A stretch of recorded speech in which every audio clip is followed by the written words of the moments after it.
All right, everyone, we're just a little bit past 4 o'clock, and I think we'll call this meeting to order.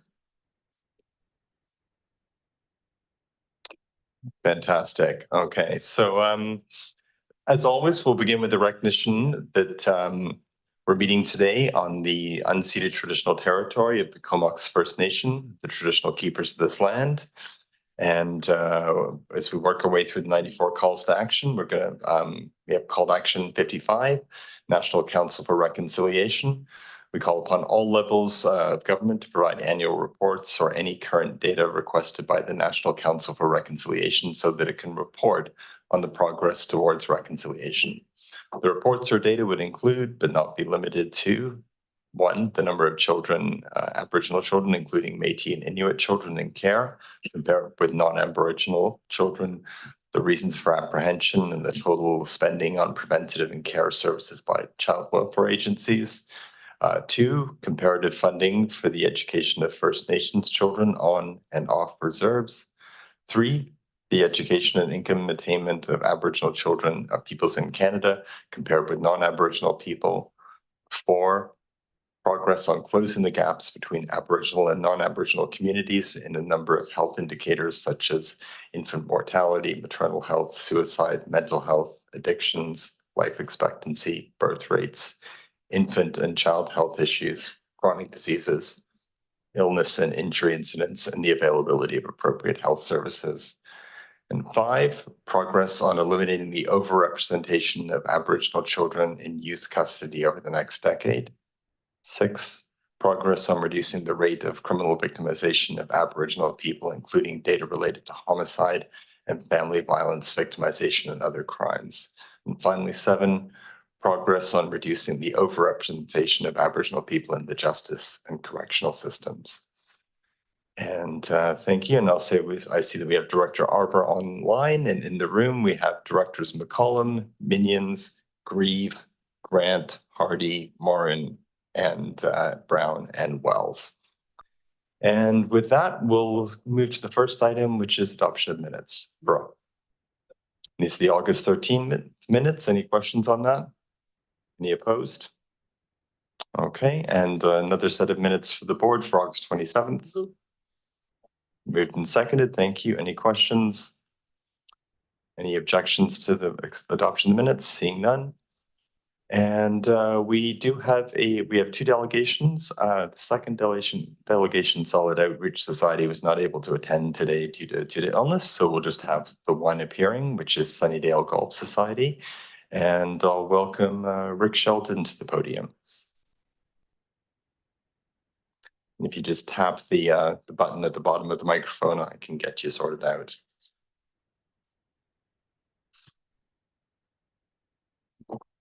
Okay, thank you. Thank you for having me here today. My name is Rick Sheldon. I'm the president of the Sunnydale Golf Society. I've come here today at the request of the regional district to explain why the permissive tax exemption is so important to the Sunnydale Golf Society, which has 350 members. Sunnydale celebrated its 100th birthday last year, and I'd like to thank the board members who attended the celebration, as well as Edwin Grieve and Richard Hardy for their assistance in putting on that celebration. Sunnydale gives away golf passes to various charities each year, as well as hosting charity tournaments for fundraising purposes. Sunnydale is open to the public and offers one of the lowest rates in the valley. Our pro shop and food beverage facilities are operated independently from Sunnydale and are well known for being friendly and accommodating. Sunnydale employs 10 to 12 people seasonally, as well as 4 to 8 people indirectly throughout the year. Sunnydale attracts a great many tourists from out of town, and last year there were over 10,100 green fee rounds of golf played. And to date this year, we have over 8,200. So that's a lot of people going through the place. Sunnydale pays a lease fee annually to the regional district for the benefit of the BC government in the amount of about $25,000 plus. As I stated earlier, Sunnydale has been an active member of the community for over 100 years, and with your help, it will remain to be for another 100. Thank you for this opportunity to speak to you today. Okay, you're incredibly brief. You used barely 2 of the 10 minutes that were allotted to you, so I appreciate the brevity and the history of Sunnydale. Do any folks have any questions they want to ask in relation to this? This is an annual item. Director Brown, I see you. Thanks. I did go on your website and have a look at the, I'm not a golfer, the fees, whatever they're called, tee off fees, I don't know. And they are reasonable. So I appreciate that inclusion and yeah, I just appreciate that. And I did attend your 100-year anniversary, and it really is quite a lovely space out there and really sort of community centered. And that's actually what we thrive for is we're like I say, we're one of the lowest rates in town. So we are a busy course and getting busier every year. So it's really nice to see. Nice. It's nice to keep it accessible for people. All right, well, I'm not seeing any further comments, and it's our practice to usually not act upon a delegation, but on the same day, but we may or may not have an item on the agenda which involves Sunnydale coming up in the next 5 minutes. So you may want to stick around. Thanks very much. All right, thank you. Okay, the next, we'll start into reports, and the first one is the EASC report from August 12th. That's the minutes. Well, we're not going to deal with recommendation, right? Well, it's not, it's the next item. Yeah. Great. So this is just minutes to receive. We'll get this out of the way. And I think I heard moved and seconded. Any questions? Anyone opposed? And that passes. And now we have the permissive tax exemption for Sunnydale Golf Society. First motion for receipt. We'll just get rid of that. Moved and seconded. Any questions? Any comments? Anyone opposed? Okay, so that's receipt, and then there's a recommendation. Moved and seconded. Any questions on the recommendation? Anyone opposed to the recommendation? And that passes. Your work today is done. Okay, so we'll move on to the next one today. Have a good evening. The Union Bay Historical Society permissive tax exemption for 2025. Thank you. That's for receipt, and I'll pass it over to staff. Thanks, Mr. Chair. Kelly Broughton, our Manager of Financial Planning, will be introducing the staff report on the proposed permissive tax exemption for Union Bay Historical Society. Over to you, Kelly. Through the CAO to the chair and the directors. Union Bay Historical Society is applying for a permissive tax exemption under the Local Government Act Section 3921-C, which applies to exemptions for heritage property conservation. This property is assessed under Class 6, business and other property classes. Union Bay Historical is requesting 100% exemption for the land, post office building, and the jailhouse located on the property. The society funds, operates, and maintains the properties in accordance with the Heritage Building Covenant registered. They provide community use through affordable rental rates for meeting spaces and retail units, as well as preserving memorabilia and offering public tours through the jailhouse. If the property tax exemption is granted, it will result in an estimated reduction of property taxes collected of $6,998 in the 2025 taxation years. Thank you, and happy to answer any questions. All right, thanks very much. Any questions on this? Director Grieve. Thanks very much. Now, I'm just wondering about the goal house. Is that what it's called? Yeah. That's the jailhouse, isn't it? Ah, well, you should know, my friend. I do. That's why I said it. Yeah, no, I found it's kind of archaic. But you know the very interesting story attached to that jailhouse, where the constable took on one of the Dalton gang that was up here and ended up arresting him. It was on some kind of international warrant up from the States, and they brought him to justice, and they kept him in that jailhouse. Well, explains why there's a museum and to record the historic spelling and various things that occur. So when you hear about the Dalton gang, it has some local historical reference there. Thank you. All right, well, there's a nugget of Comox Valley history. All right, any further questions? Oh, Director Arbor, please go ahead. No, I would just build on what Dr. Grieve was saying, in that I think at the time Cumberland was called Union and was a suburb of Union Bay, and the people from Union used to come, and that's why Union Bay required the jail, and it's still true today. So rowdy folks from Cumberland apparently just, yeah, bit of a factor throughout history. All right, so we got a motion for receipt on the table. I think we'll just dispense with that. Anyone opposed? And the recommendation? Okay, any comments on that? Any opposed? And that passes. And next is advocacy for major planned events 2024 air show. It's a, yeah, doesn't necessarily tell the story of what this is, but this is us applying for funding from the province to cover expenses incurred during the 2024 air show. And I'll pass that over to our CAO. Thanks, Mr. Chair. Doug DeMarzo, our General Manager of Community Services, will be filling in for Howie Siemens on this one to introduce the report to the board. Doug, over to you. Thank you, and through the chair, I guess this report's really about an event that occurred outside the jurisdiction of local authority and under the new Emergency Disaster Management Act. In this case, it was the air show held in May, which could have had predicted attendance numbers of up to about 30,000 people. It was an unticketed event.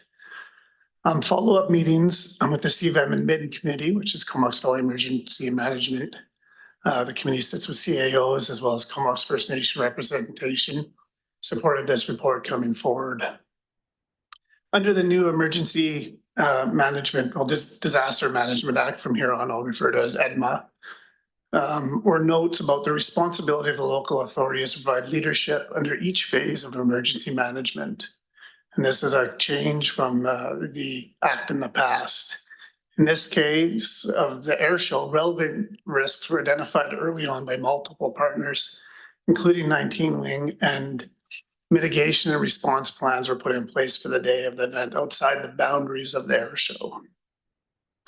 As such, Provincial Emergency Management and Climate Readiness was contacted, and at first issued a task number to allow for provincial payments to reduce the public safety risks and cover some of the incremental costs incurred by the communities.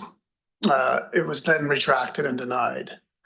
So the challenge remains that local governments have no authority over events held on federal lands and provincial lands, and therefore cannot require or enforce any special event permitting bylaws that we may have in place. Yet our responsibility for public safety and mitigation planning still remains outside the fence. As such, we're seeking reimbursement of some of the costs for the 25,000 from the province, and to bring forward a proposed resolution to the 2025 Association of Vancouver Island and Coastal Communities Conference to advocate for the Ministry of Emergency Management and Climate Readiness to include unenforceable major planned events regulations within the Emergency Disaster Management Act. The timing is good for this because the regulations are not out to support the act, although the act is fully enforced. So across the province, there's been a lot of conversation around this and a lot of interpretation of what the act means, but we're all doing our best to work with our provincial colleagues to go through this process. And as a second aside of this, some of the notes to the larger impact to the region area is that we need to look at our event planning within our municipalities as well. So as such, CVM will support all local authorities to reduce disaster risk through the development and implementation of effective strategies, policies, and plans. We'll explore the benefit of a regional major planned event bylaw, or provide recommendations to each municipality, at least on consistent language, to their municipal event bylaw planning to help align event organizers' expectations throughout the regions with regards to public safety and preparedness. I think lastly, we'd like to thank 19 Wing for including the Comox Valley Emergency Management Team in the mitigation pre-planning for this event. It's a great partnership that brought together many partners in the community. And I think the event, if you attended, was held and went off with excellent success. But we still have to ensure the safety of our community and ensure that we're planning appropriately for these type of major events. With that, I think I can just open it up to any questions. Okay, great. Thanks, Doug. Any questions? Certainly, it seems like the writing a letter for 25,000 seems like a good idea, but we'll see. We'll dig deeper. Mayor Wells. Thank you, Chair. How about $1 million? I guess one of the questions, like when you have an event like that that has a budget, or actually didn't have a ton of budget, but what about going to the actual organizers themselves to help fund those costs? Or was that something you would sort of leave that up to the province to sort of chase them down for? Or?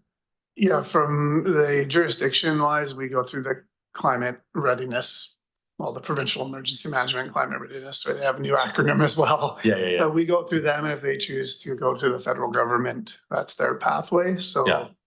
it's kind of the alignment that we're responsible for it under the EDMA, and then they would choose to speak to their federal counterparts if they felt deemed it necessary. Okay, and so at no point, like, is the folks that organize the event are aware of this cost, or have been? I would say the awareness of the costs was brought forward, and awareness of many costs for the 19-wing event were brought forward, and there was nothing forthcoming at that time. We did not advocate for it, but we made it known that there's the additional costs to be incurred by municipalities. I think their budget was set before the event, and yeah, it was pretty minimal. So I totally get it. on their No, fair enough. Okay, thanks so much. I appreciate it. And Doug, maybe can you just distinguish between this particular kind of event and other large community events where there is a proponent or a host that would be required to contribute and assist in those costs? Yeah, so depending on the bylaws of each different community, they would look, once they reach a certain size, some event bylaws fall in, and in those bylaws will often include your safety security plans, your evacuation route planning, any additional resources you may have identified, like RCMP or others. And often those become the cost of the event, and through that permitting process, those are identified. Also, it's a lot easier.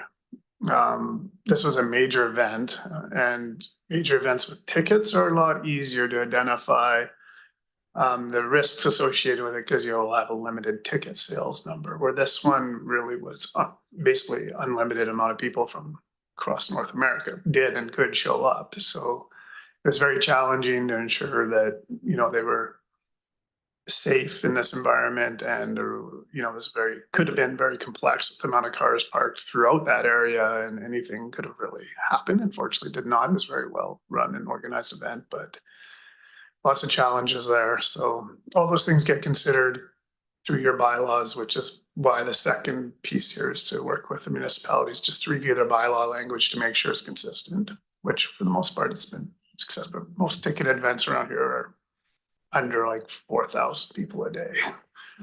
Yeah. All right, thanks, Doug. Next we have Director Minions. Thank you.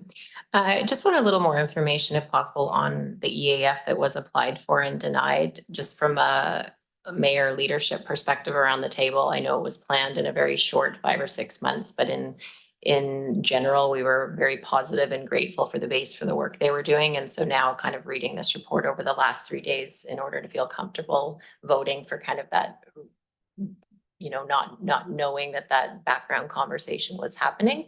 I'm just curious, like the timing of when it was applied for and denied, and was that from the province, the federal government, or from CFB Comox directly, just so we can understand how the relationships are affected, because it may have just been that it was at the CVRD level and I missed that. But yeah, first I'm hearing of that. For sure. Through EDMA, it was applied for early prior to the show, understanding that we were incurring pre-planning costs as well. And this 25,200 doesn't really cover everything that was applied for in the original one, but then it was maybe a couple days. So we received the EAF is called expenditure authorization form. So we received that from the province, and then And then a few days later, for whatever reason, they determined it was a major planned event, so they weren't seeing it as a community emergency for that, the mitigation side from a community emergency perspective.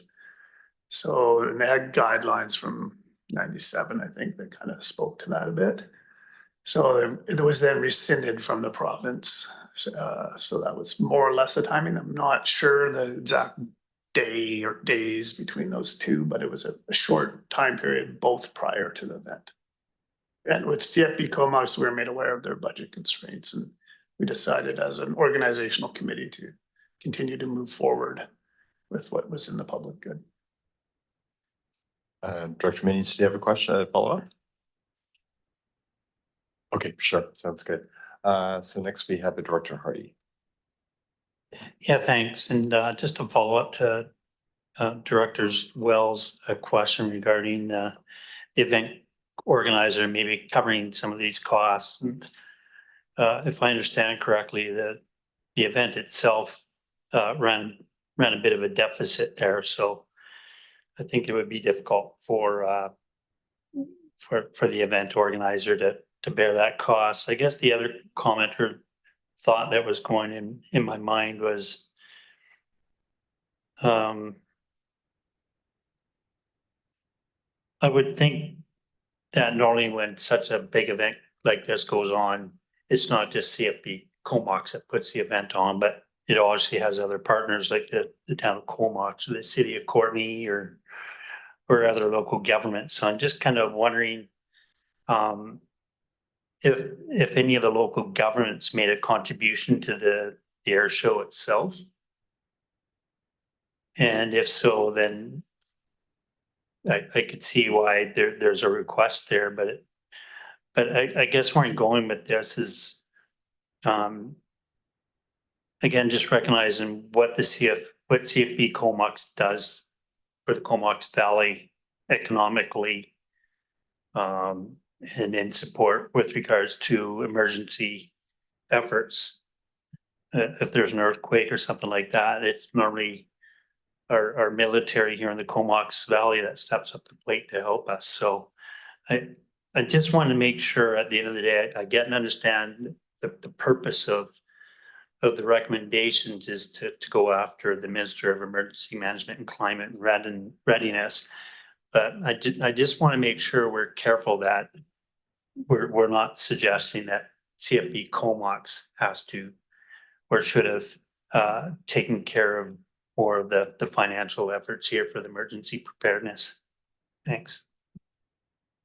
I don't see anything in the resolution which points towards that, and it certainly hasn't been anything I've heard discussed by staff of going directly to CFB Comox. So I guess there's that question. And Director Hardy, you were also asking if the municipalities had contributed funds. That's something I don't know. Perhaps one of our staff could speak to that.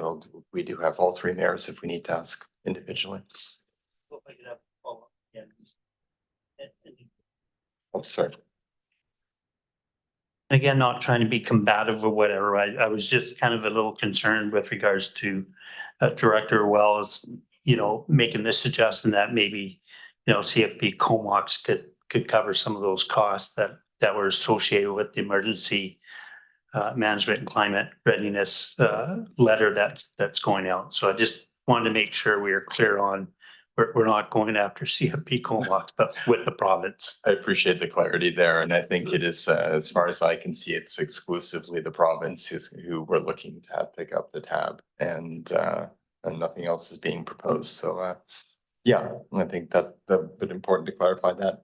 And welcome to another follow-up, but otherwise I'll go to Director Brown.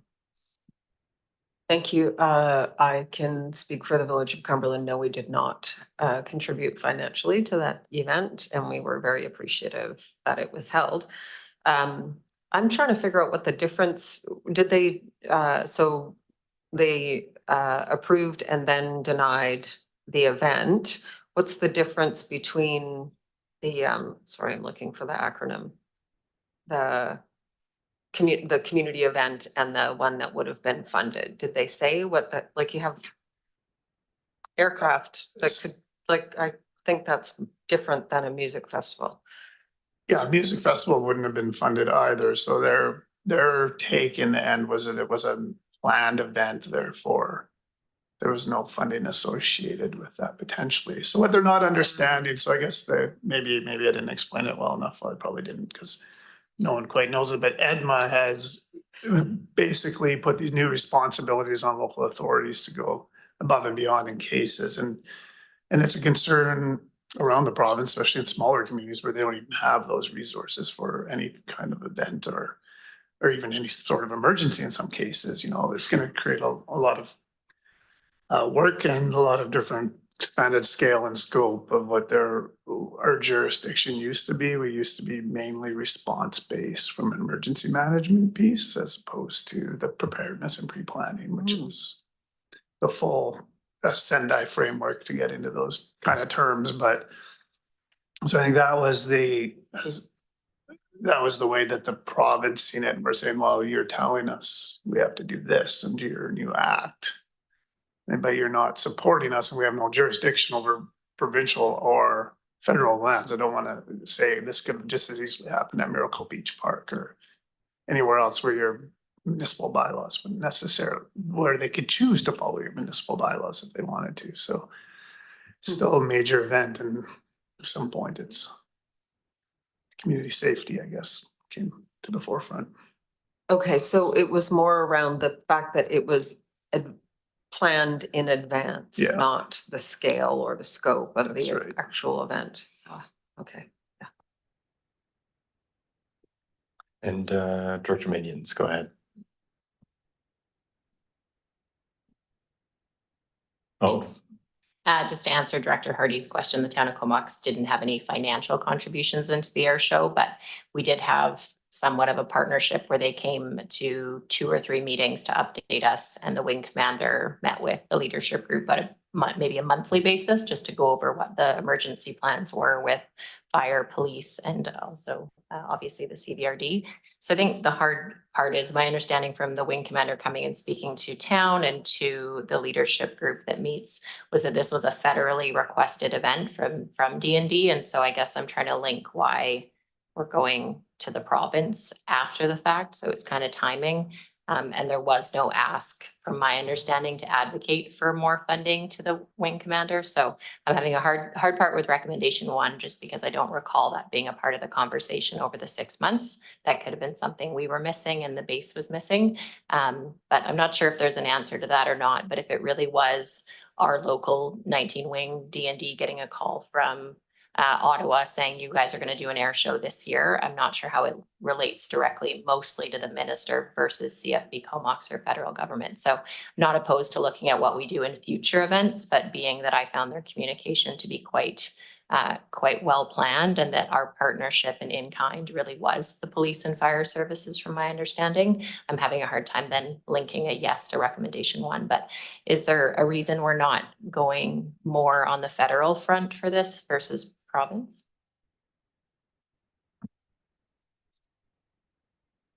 I guess your other option would be to go directly to D&D, although I think D&D's response, this isn't getting into a tricky scenario, I guess, a bit, because D&D, felt that they maybe had the appropriate within their budget realm, that the event would be appropriately managed inside the fence. And that's the fence, for lack of a better word, is a boundary, I guess. In just this case, it was technically a fence. I guess I should be careful how I use that, but yeah, so from again, it kind of reverts back to the EDMA perspective, and where our jurisdiction under the provincial EDMA regulations falls is, the community safety piece. And I think if CFB 19 wing had the money to cover those incremental costs, they would have provided it. But I think you're correct that it was a D&D decision, and those conversations were had, and it looked like the costs were going to be covered by the province, and then they weren't, and then it was kind of in play, for lack of a better word. And I guess I don't have a clear answer for you, but I think it does raise the point that from the CVM perspective, it's really about understanding the EDMA regulations and ensuring that cost recovery and task numbers are in place for our community and other communities that have events that could or could not happen within our local authorities. So I think that's more the line than perhaps the dollar amount of importance, I guess. If I could jump in, I think it's just that, is that the Emergency and Disaster Management Act requires our local emergency management program to plan for and prepare for potential emergencies. We did that work in collaboration with CFB Comox and the other service providers in the community. We submitted the EAF, the authorization form for receiving funds back to cover those costs. And that was then denied. And so that's a cost that would have come from the province through an EOC.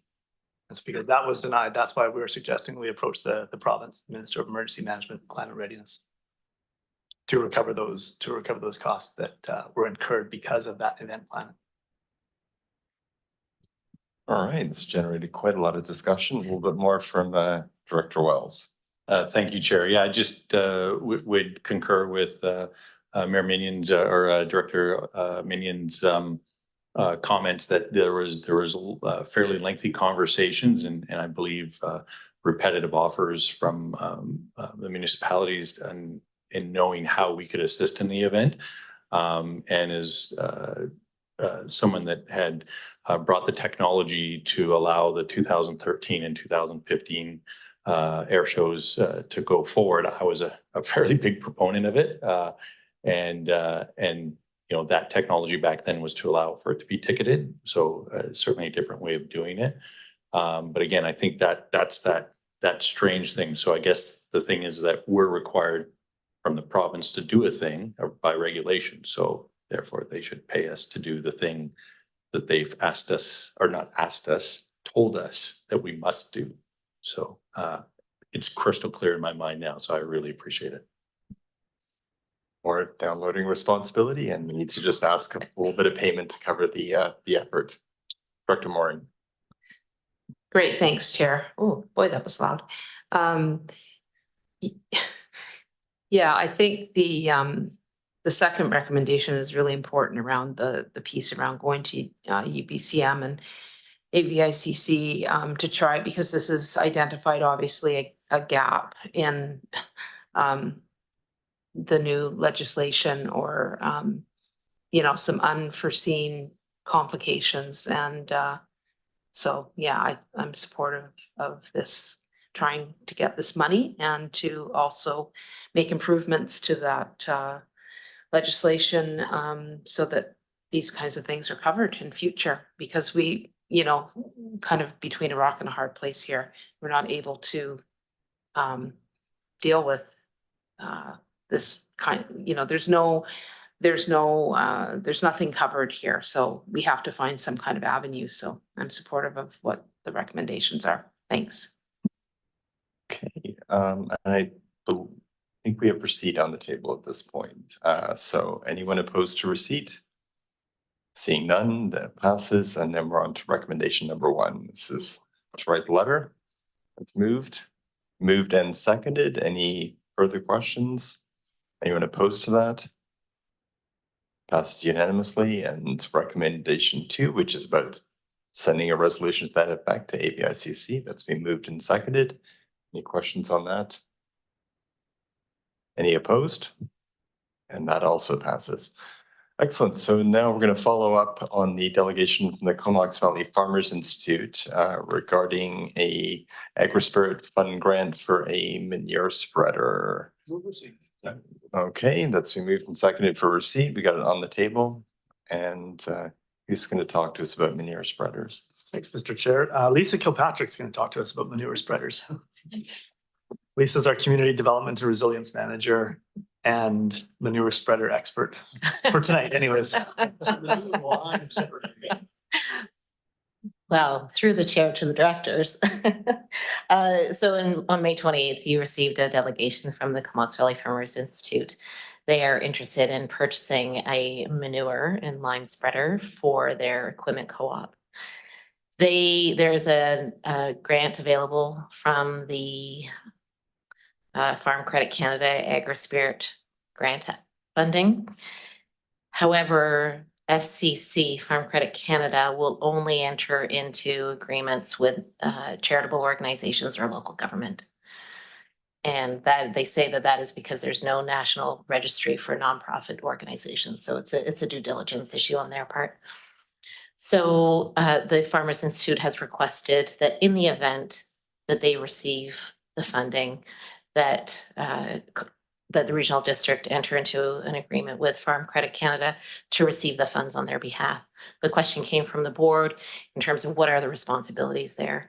Then the responsibilities are fairly straightforward, in that we would enter into a contract with Farm Credit Canada as well as the Farmers Institute. We'd receive the funding on their behalf, and we would make payment against that equipment. So there was a question of, what if they receive the funding and they spent it on something else? But we would have to ensure that funding was spent on that piece of equipment.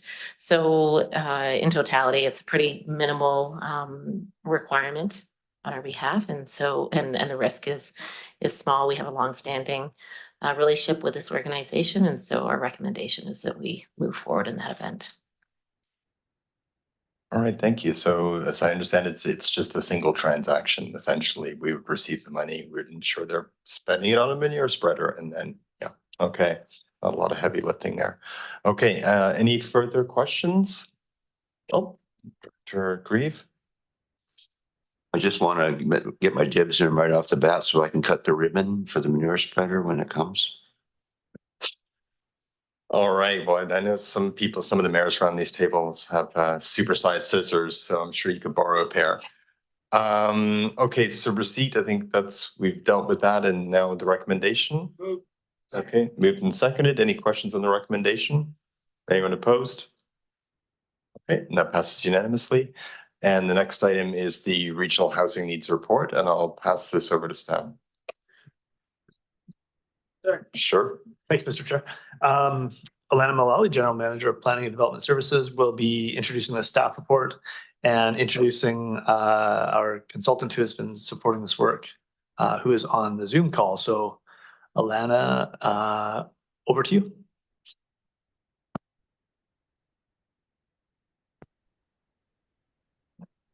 Thank you very much, James. Through the chair to the directors.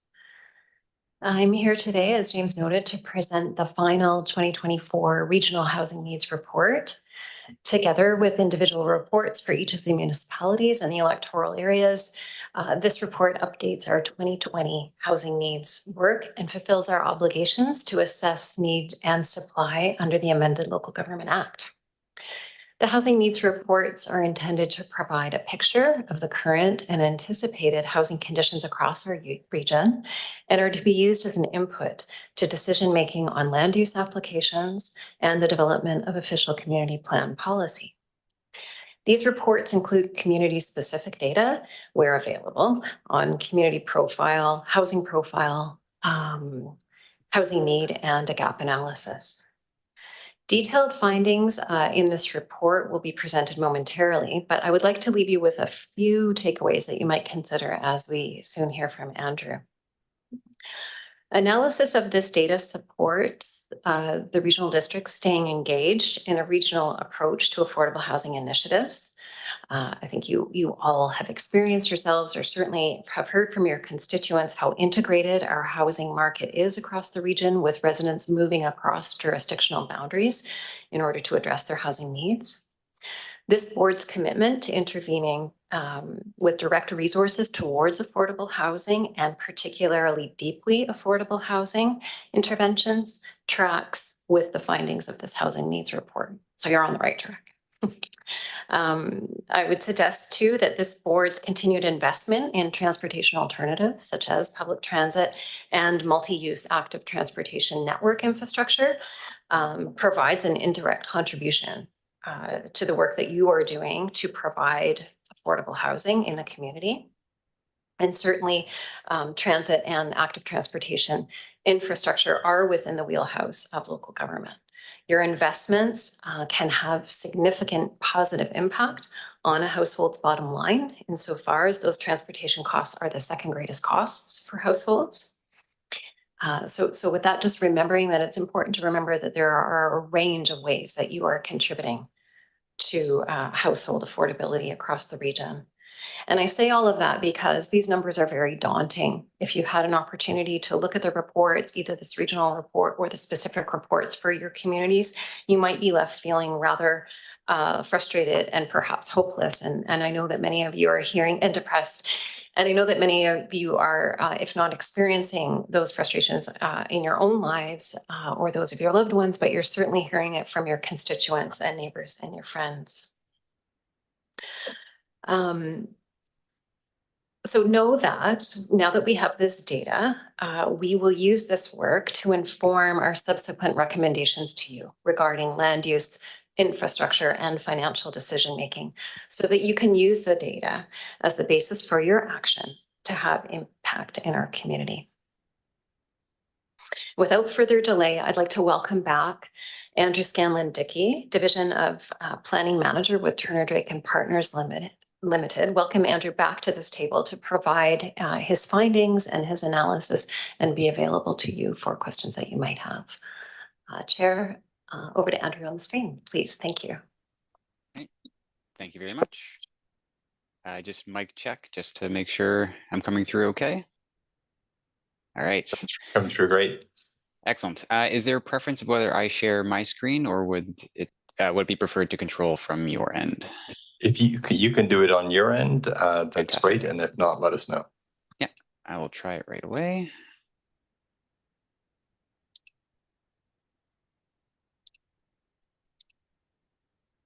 Excellent. So right about now, you should see the title of our slides just We've right in got front it. of you. Thanks. Yeah. Excellent. So this is probably about the fourth time I've spoken to some of you about this project. I've been speaking to the electoral areas so far already, Comox as well as Cumberland, and then Courtney will see each other tomorrow. But we have seen each other, at least related to the regional report, once before, being back in May or June. So since then, there have been some updates to the work, mostly related to new data that's been released by the province, specific to demographic data, let's say population and households, as well as a new methodology that's been prescribed by the province to calculate anticipated demand over the next 2 decades. So we'll get into those details as we go along with the report, but just to give a little bit of background, the most recent, well, not the most recent, but the previous iterations of the housing needs reports were performed in or produced in 2020. So the CVRD produced reports for each of the regional districts communities, and Turner Drake, so the company that I work for, belonged to the team that produced these reports. And so in 2023, Turner Drake was hired to perform a specific data update for each of the communities. In 2019, the first legislative requirements for housing needs reports were introduced, and these laid out a kind of long list of items that needed to be collected and reported on to meet those legislative requirements. And as we started this project in 2023, we were hoping to, I guess, be completed a little earlier, but new requirements or updates to those requirements were introduced in late 2023 as part of Bill 44. And as I've mentioned, in June 2024, there was a release of a new methodology for demand. So now we must use that in identifying that 5 and 20-year housing demand for each of the communities, whether it's the electoral areas or the municipalities. But what's important to note is that the prescription to use that methodology ends at providing that total number. There is more flexibility or nuance available to analyze it and how it distributes across different unit types, tenures, et cetera. And we'll get into that conversation as we move along. Another important item before we get into this is that, like the scope for the 2020 reports, is that the Denman and Hornby Island local trust areas are not included within our scope or within our study area. So like the last presentation, and you'll see very many similarities in terms of formatting and slides. So like last time, we'll talk a little bit of the state of the market. So what's been happening for home ownership trends as well as renting. Then we'll talk about changes in demographics, namely the change in population and what has led to these population changes. And then lastly, we will talk about the change in demand that you might anticipate over the next 2 decades. So first off, for home ownership, in 2022, the median CVRD purchase price was about $769,000, which was up 64% since 2019, almost double the rate of growth from 2016 to 2019. Each of the communities kind of experiences this or has experienced growth in different ways. If you're looking at Comox or Cumberland, there's been more of a sustained growth. So even from 2016 to 2019, that growth was more elevated. In the electoral areas, you see quite significant increases from 2019 to 2022, upwards of 80% increase to 100%. That said, if you're looking at whether this growth has occurred across all dwelling types, well, short answer is yes. So the chart that you see in front of you, while the dark blue line represents the overall unit or the median unit, above and below it are the changes in prices for single detached homes, duplexes, apartments, row homes, etc. And the trend among all of these is that they've been increasing. And so what that means is, well, unfortunately, homeownership is becoming increasingly unaffordable. But when we're talking about affordability, it's important to understand that there's many things that are incorporated into the calculation of what's affordable. So for instance, we need to look at how incomes have changed over time, because if incomes have been increasing kind of at a similar pace, then we're actually not in an unaffordable situation. And in addition, we need to look at changing interest rates. So the chart here, what it aims to do is provide you an estimate of the gap between what can be afforded by the median income on an annual basis and the median purchase price that was in each given year. So to illustrate, the dark blue line represents what the affordable price would have been for the median income in that given year. And what we see is that over time, it really hasn't increased very much. And that is largely because incomes haven't increased. But alongside that, as was mapped or illustrated in the previous slide, prices have been increasing. And so that gap between what is affordable and what is needed to enter the homeownership market, particularly for first-time home buyers, is, well, it's expanding. When we look at the rental market, unfortunately, we do not have information for all of the communities within the CVRD. We do have a lot pertaining to Courtenay as well as Comox. But generally, what's important to look at is the change in vacancy rates. Even if we're looking specifically at Courtenay or Comox, the change in those vacancy rates do have an impact to their adjacent communities and the electoral areas. So for instance, the chart here, it's charting the vacancy rates for different unit sizes within the rental market, with the dark blue representing the kind of overall unit. And this represents the Courtenay census agglomeration. So that represents Courtenay, Comox, as well as some additional commuter shed around those communities. And what we see is since 2013, the rental vacancy rate has been lower than 3%. And the industry, kind of accepted industry range for what is a healthy vacancy rate is between 3 to 5%. So a below 3% vacancy indicates that there's an imbalance of power between landlords and tenants.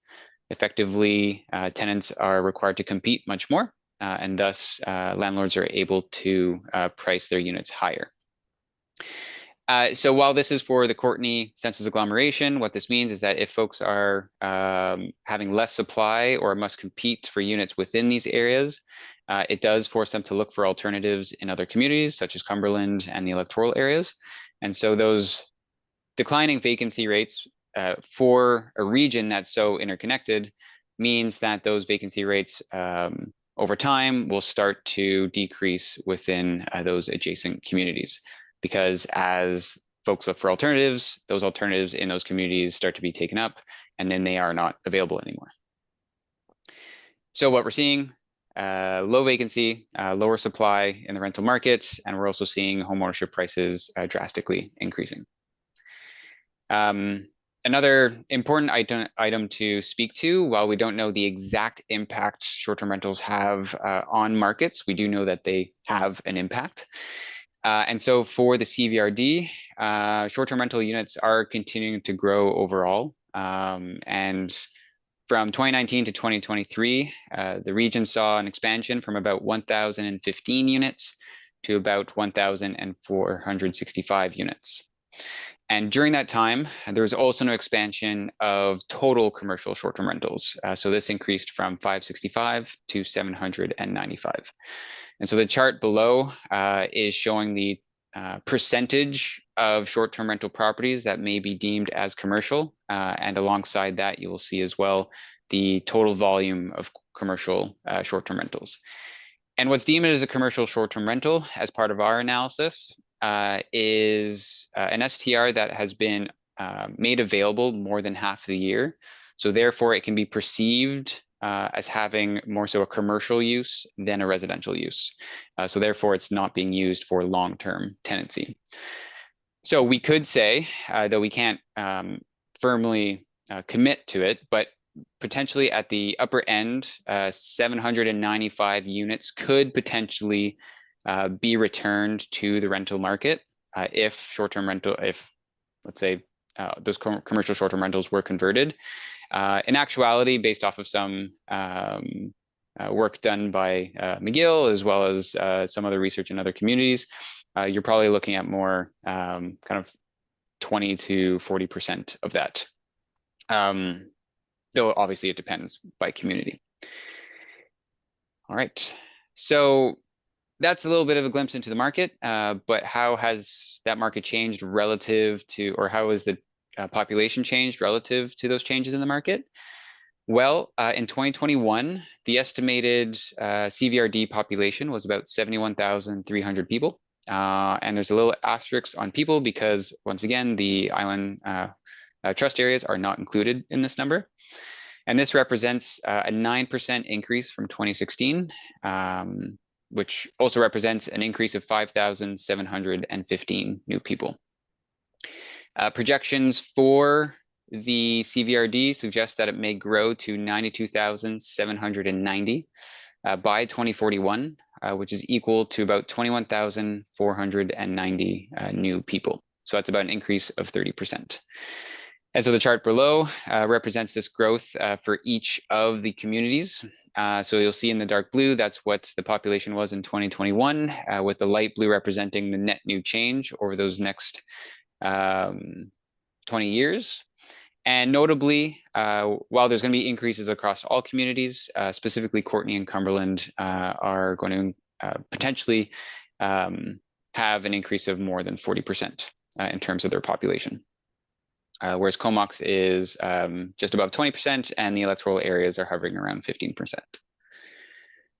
But where is this coming from, or why is this population growing, at least historically, and why will it grow into the future? Well, recent and anticipated growth trends are largely driven by considerable interest from outside the CVRD to move to the CVRD, more than enough to counterbalance natural population losses.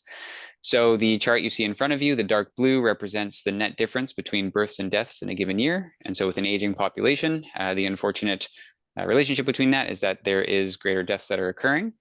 However, what you see in the other colors, being the green, the red, and the orange, is that they represent the amount of folks who are migrating into the region. And so the 2022 to 2023 year, so that's July to July, there was approximately 1,700 newcomers to the CVRD from outside the region, from different sources. And actually in that year, the greatest source of newcomers was from elsewhere in British Columbia.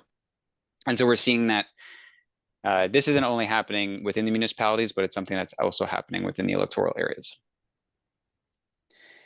So now we get into this conversation of all right, we have this population that's incoming, but what are we actually anticipating in terms of the demand that, or the amount of units we'll need to build to get back to those healthy market conditions? And so, as I mentioned, we use the provincial housing needs report method, which is that standardized method to provide the number of housing units over the 5 and 20-year timeframe. And this method is made up of 6 components. I won't go into too much detail of each, and so I can answer questions about those later on, or there's more information within the reports.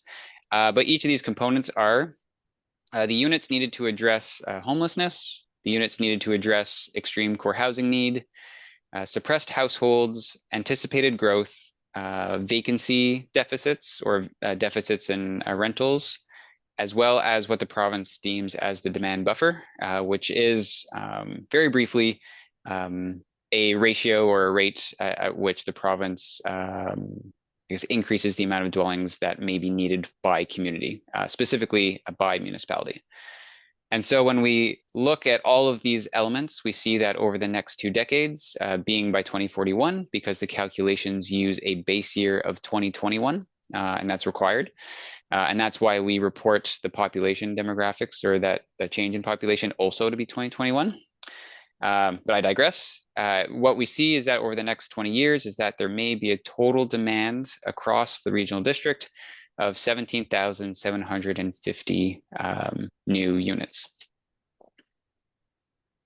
So how does this look by community? Very briefly. Each of the communities is anticipated to have a particular amount of growth in terms of their dwellings. And what was pointed out in our presentation in Comox, very rightly so, and then something that I brought up as well in our electoral area presentation, was that you'll see that some of these changes in dwellings are very close to the changes in population, and in some cases, particularly in the electoral areas, are in excess of the population change.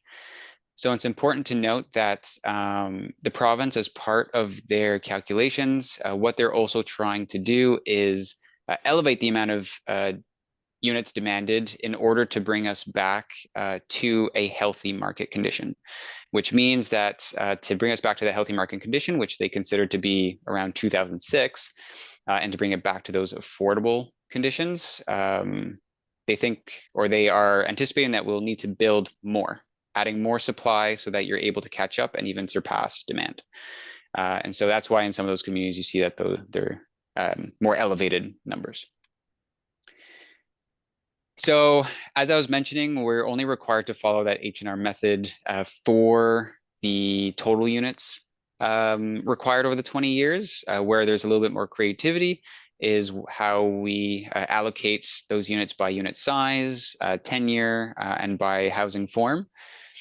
And so the chart that you see, or the table you see below, what it does is by column, it disaggregates that total by 3 different housing forms, be it market housing, affordable or below market housing, and deeply affordable housing.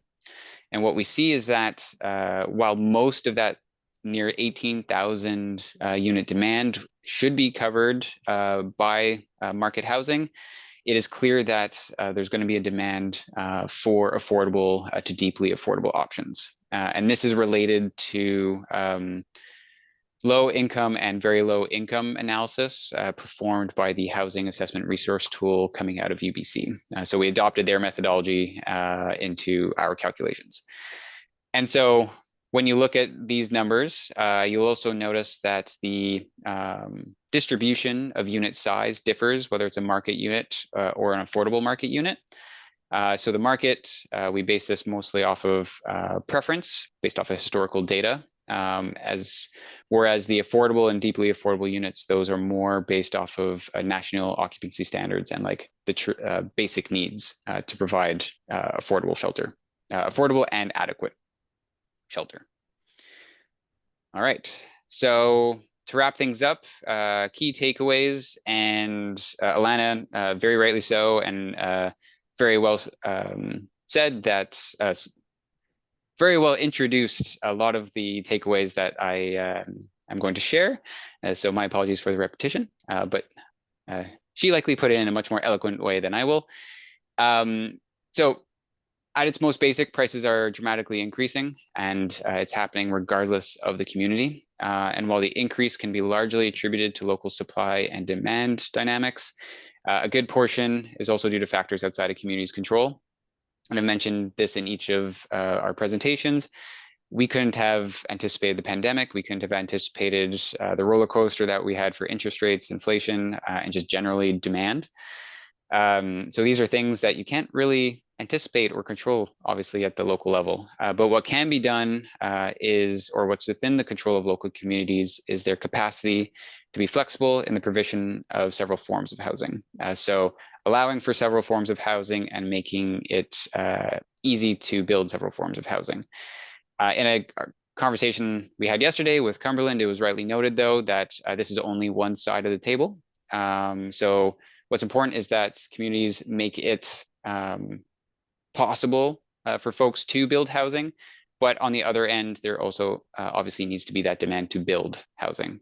So I don't want to put all of the onus on communities. There also needs to be kind of that market intent to build. But on that note, I do want to say, though, allowing broad forms of housing typologies does increase opportunities for the market to add inventory, which over time and as intended by the province's demand calculations, adding inventory will help to slow down price pressures.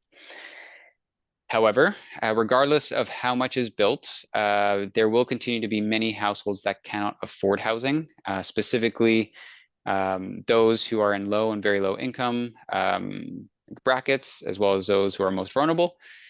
And so non-market interventions are becoming increasingly necessary to equitably house residents. And this is something that we see not only in the CVRD, it's across BC, it's across Canada, and it's something that's becoming increasingly necessary as these unaffordable conditions are now basically crashing head on with inadequate non-market intervention over the last few decades. So it is a daunting task, but you are not alone in addressing that daunting task. And to add on to that, you are not alone, and you are not alone as communities. So it's important to address these items at a regional level as well. And so with that, I end the presentation and I open the floor to any questions. Great, thanks very much, Andrew. And see a couple of lights on in the room. We'll start off with Director McCollum.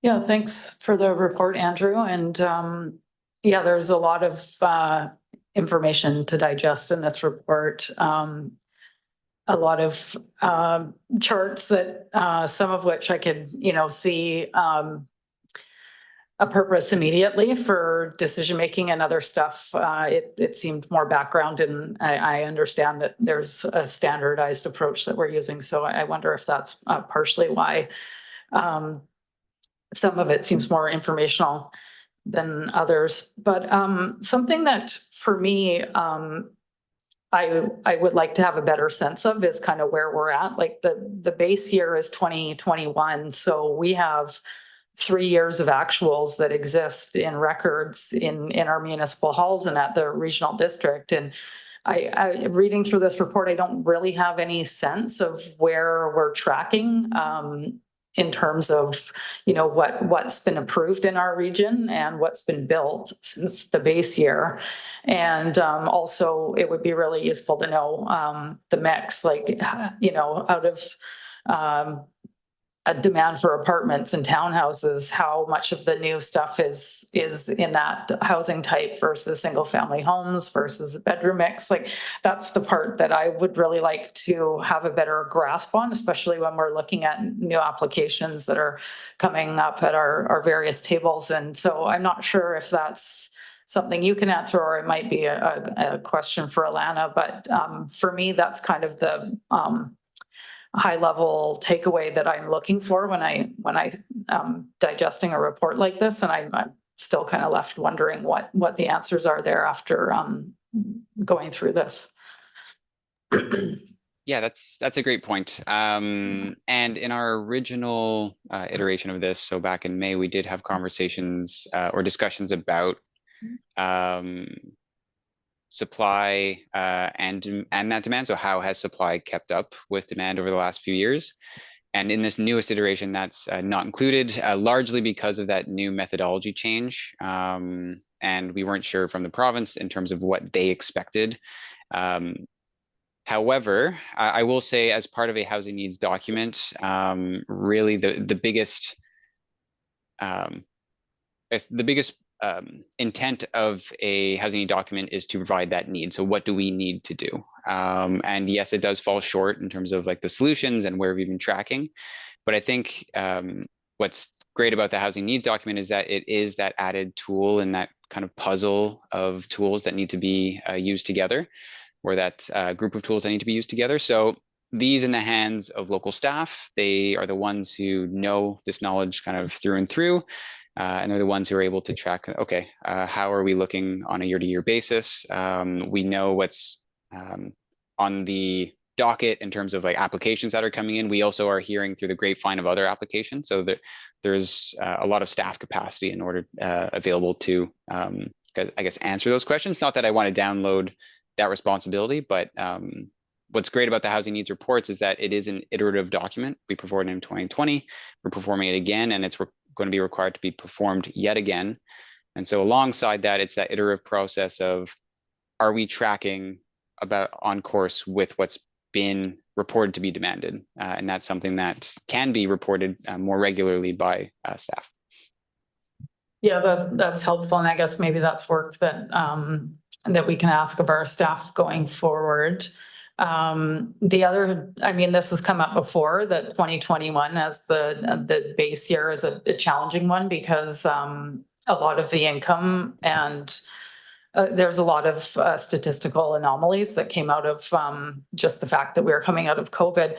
But just to kind of further my point is that 2021 and 2022 in the city of Courtenay, at least, we saw some of our highest growth years and the most number of building projects. And after reading this, I have no sense if that level of growth and like our, building departments and permitting are overwhelmed with the amount of new development projects that were coming through. And I have no sense as to whether or not that's tracking with like the per year number of new units that has been identified in this report, or if we need to go further, or if we continued on that path that we would exceed some of these projections. Like, that's the kind of information that I would like to understand after reading a report like this. So hopefully we can work with our staff to understand that better after going through this process.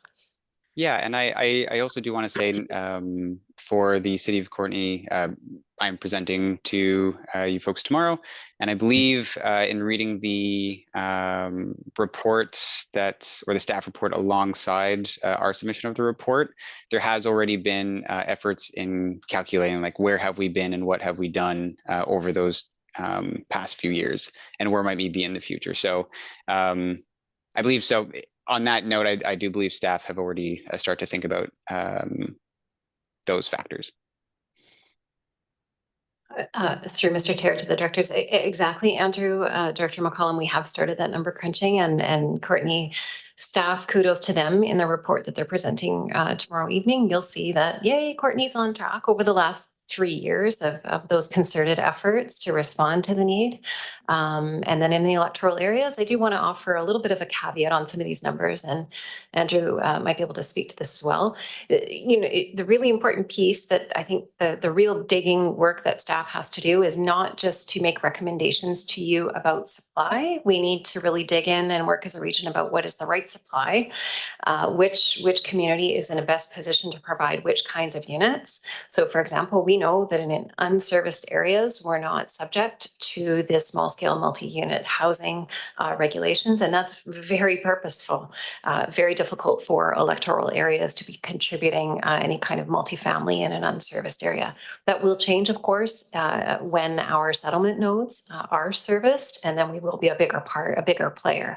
So just for some sense of where we are in the electoral areas, we've had 411 new units approved since 2021, which is considerable as electoral areas. So we've seen that real push, and a lot of that drive is coming in those secondary units, people taking advantage of that enabling zoning So to Andrew's point about, your ability to have real impact when you are flexible and when you provide that enabling environment for the private sector to respond, you will see results if the private sector sees a business case and if they are ready. So we'll track those numbers on our regional growth strategy dashboard, collecting those inputs from your staff annually. And then as a community, we'll be able to see how are we doing? Are we hitting the right numbers? And are we getting the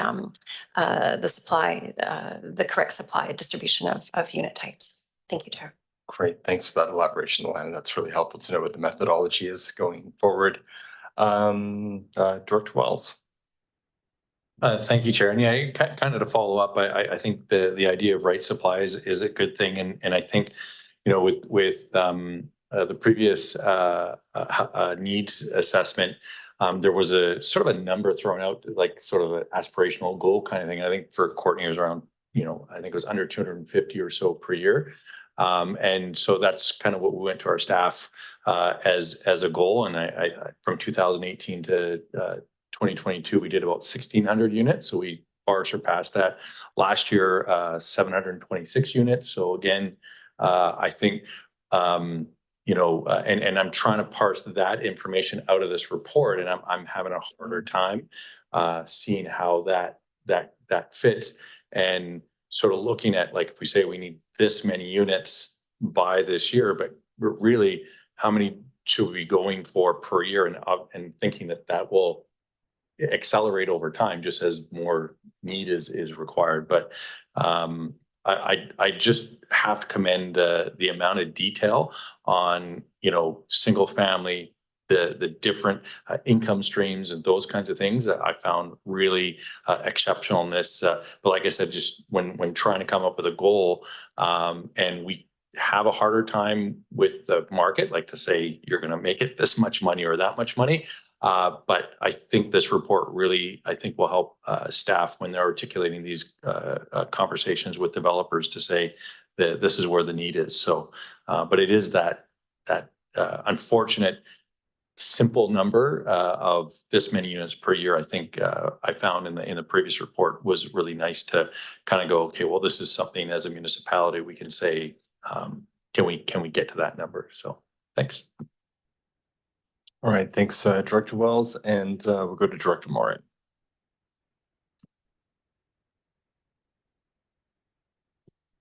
Thanks, Chair. I guess we're trying to keep to one question, are we? I might be able to squeeze in two. I have three, I think, at least. So we'll start with. One of the noticeable differences between the last report we received was that it was I think 2 or 3 bedroom units that we needed more of, and that's really shifted. I think it's 69. We need 69% of units I'm talking about those for the below market or lower income studio size.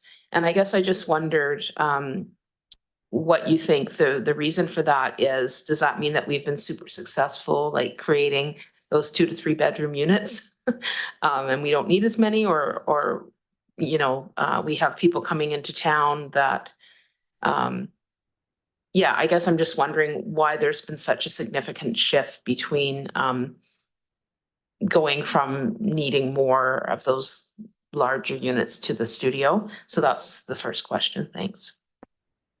Sure. So the difference between the first report, and I imagine you're speaking to the 2020 report, and this one is, there's a couple of things, but a big element is that there have been some changes just broadly across the board. So here at Turner Drake, as well as other consultants and organizations, in how we quantify the demand of housing and how it's distributed. So a big approach, I guess, around that time when housing needs reports were first becoming required, was looking more so at the kind of blanket historically, what have we been providing? And so therefore that should be more of what we might anticipate in the future, kind of like looking to the past to anticipate that future. And while we still do that as part of this, because it's hard to forecast in the future without using the past, What's different is that a lot of methodologies have now moved towards more granular relationships between different elements. So for instance, a lot of the work that we do is tied more so to the shifts in population, as specifically like age groups, and then also tied to the composition of households, whether it's lone parents, couples with children, single persons, etc. So at the end of the day, what that's led to is this more balanced supply of housing required. While there's still a demand for 3-4 bedroom units, and that's always going to be the case, you're going to have families, there's going to be preference for those size units. There is now across the board, and we see this, there was an implementation or methodology change that we saw in Burnaby that kind of moved us towards that direction, which was very kind of smaller unit focused. And then since then, kind of that move has been more to a balanced. But the big reason for that change too is that we're putting more emphasis as well on those deeply affordable and affordable units.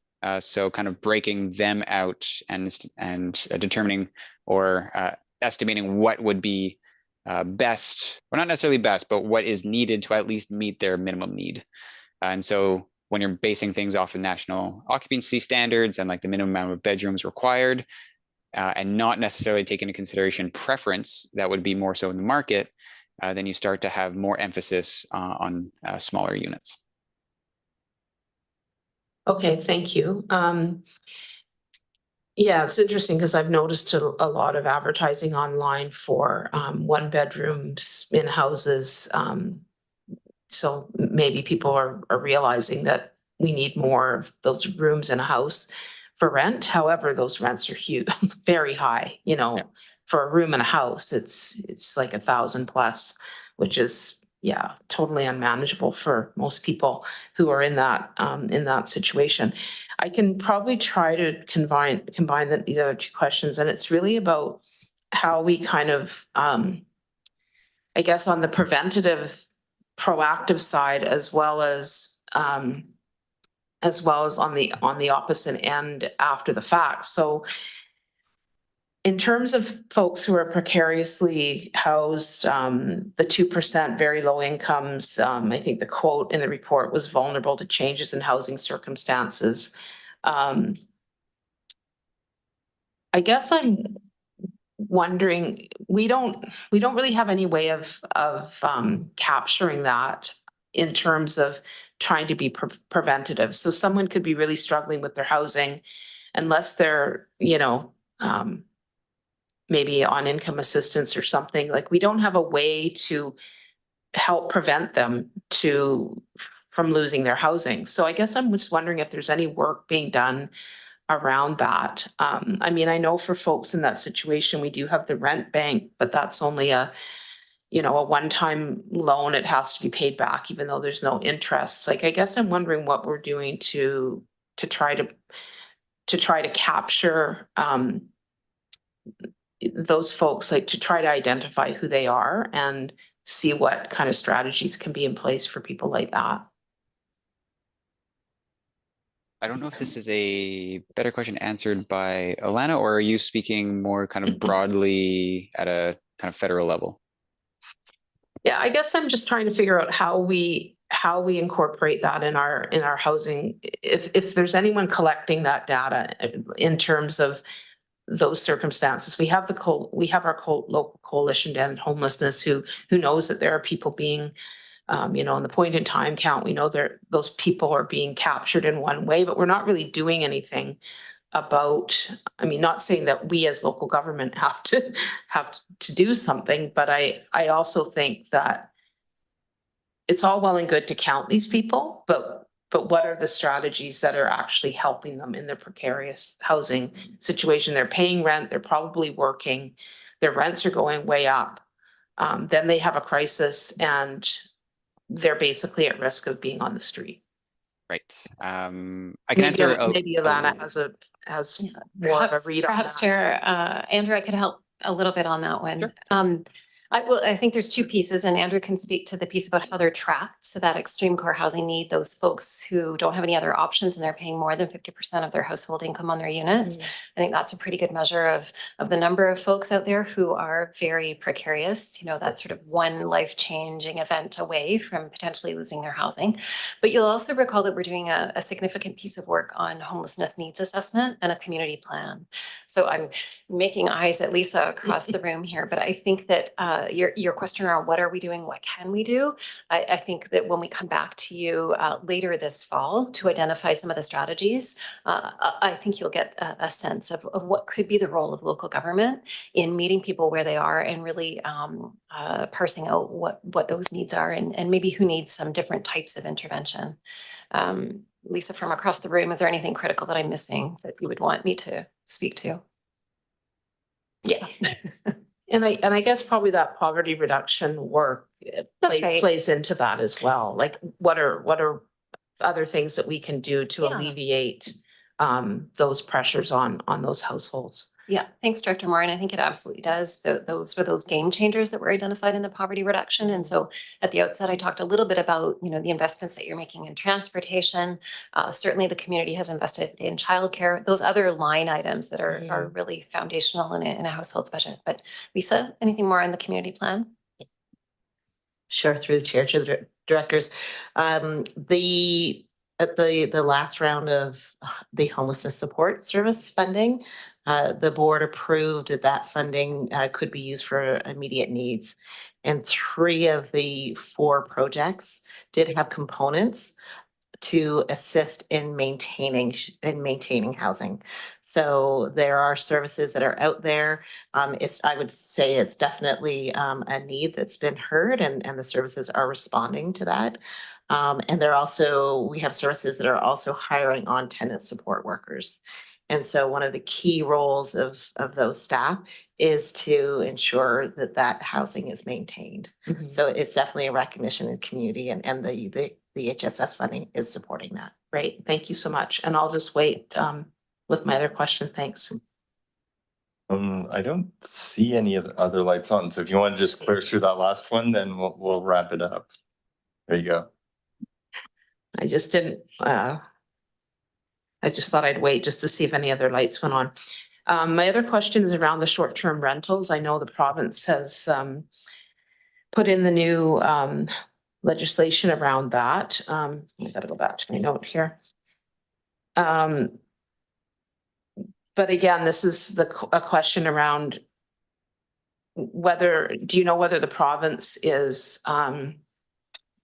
again tracking whether the SDRs that are not going to be permitted now, where someone has, 6 of them and is not living there. Is there any tracking being done about whether those are going into the rental market? Is there anything to actually measure to see if that outcome that is hoped for is actually being achieved? So I can't speak directly to what the province is providing, but there are ways through data acquisition to get to those answers. So as part of this exercise, we did have access to a year of AirDNA data. And so AirDNA is a private company, and they scrape information off of Airbnb and VRBO. And so we have information or monthly information going back to 2016. So we can see kind of those trends changing over time. And we've helped with some communities in understanding those changes. So specifically, we have been speaking with the city of Courtenay because knowing that that's a big topic. So within that, if we use the tool to estimate, you don't even need to estimate commercial, but you can use that service to enumerate how many units are entire homes. So which ones are being rented as entire properties, not only just rooms or even like suites or kitchenette plus bedroom in a basement. There is a way to determine what volume of units locally are being used as entire homes. So in contravention of what would be the requirements. And so that is possible. So if there was a local interest in continuing that, in understanding that perhaps there's something happening at the provincial level to provide that information, there are data acquisition opportunities to keep track of those at a local level and a regional level. Really, you can even through that information pinpoint more so locations. We don't have exact addresses or exact locations, but there's ways to determine kind of like neighborhoods, et cetera, that may be in higher prevalence. So that data is available. I do note that AirDNA does, when reporting or wanting information reported, they do wish obviously to keep information about people confidential. And so oftentimes the way to report is more so on the aggregate terms. So we're talking about the totals, the trends, the medians, rather than individuals within the market. So just as a note about that. Great, thanks. Yeah, it's something I think would be good to look into. It'd be really nice to know that the, 400 that have been taken out are actually translating into, people having long-term housing. Thanks. Yeah.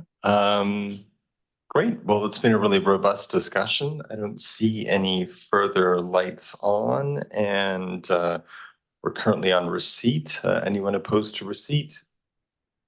And that passes, and there is recommendation. Sure. Okay, moved and seconded. Any comments on that? Anyone opposed? And that passes.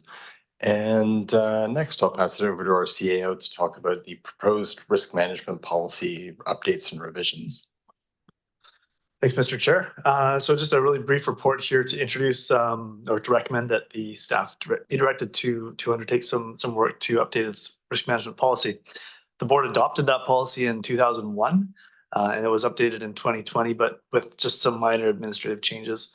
And best practices would suggest that our policy documents are reviewed and updated on a regular basis to align with current pressures and trends and anticipated changes in industry. Staff are recommending that this policy be reviewed and updated to reflect current approaches to managing risk in a public sector organization, categorizing project and service elements that could and should be assessed from a risk perspective. And in reviewing the policy, the report names a couple of different lenses or considerations that could be applied to emphasize the RD's approach to risk response, including the methodology that we would follow for sharing information with our partners and internally, some criteria to define risk measurements, and acknowledging that project risk can be assessed at a local, a community, or a valley-wide level or beyond, and then also developing some risk management strategies. So pending the discussion here at the board table and support for the recommendation, staff would undertake that review with the elements noted in the report and anything further that the board wanted to focus on.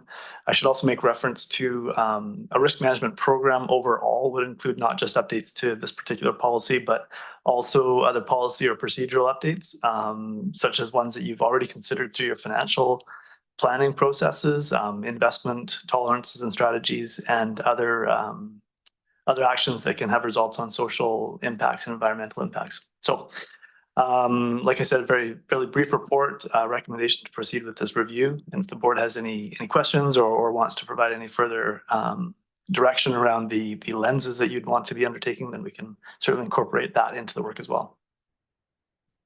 All right, thanks very much, CAO. And I'll just open the floor to get any comments or thoughts on so really risk management has evolved a lot in the last 20 or so years. And I'm really pleased to see us taking a sort of a thorough approach of updating our policy. And this provides to me a lot of useful directions. Are there any additional points that people want to raise for staff to bear in consideration when they move forward with this?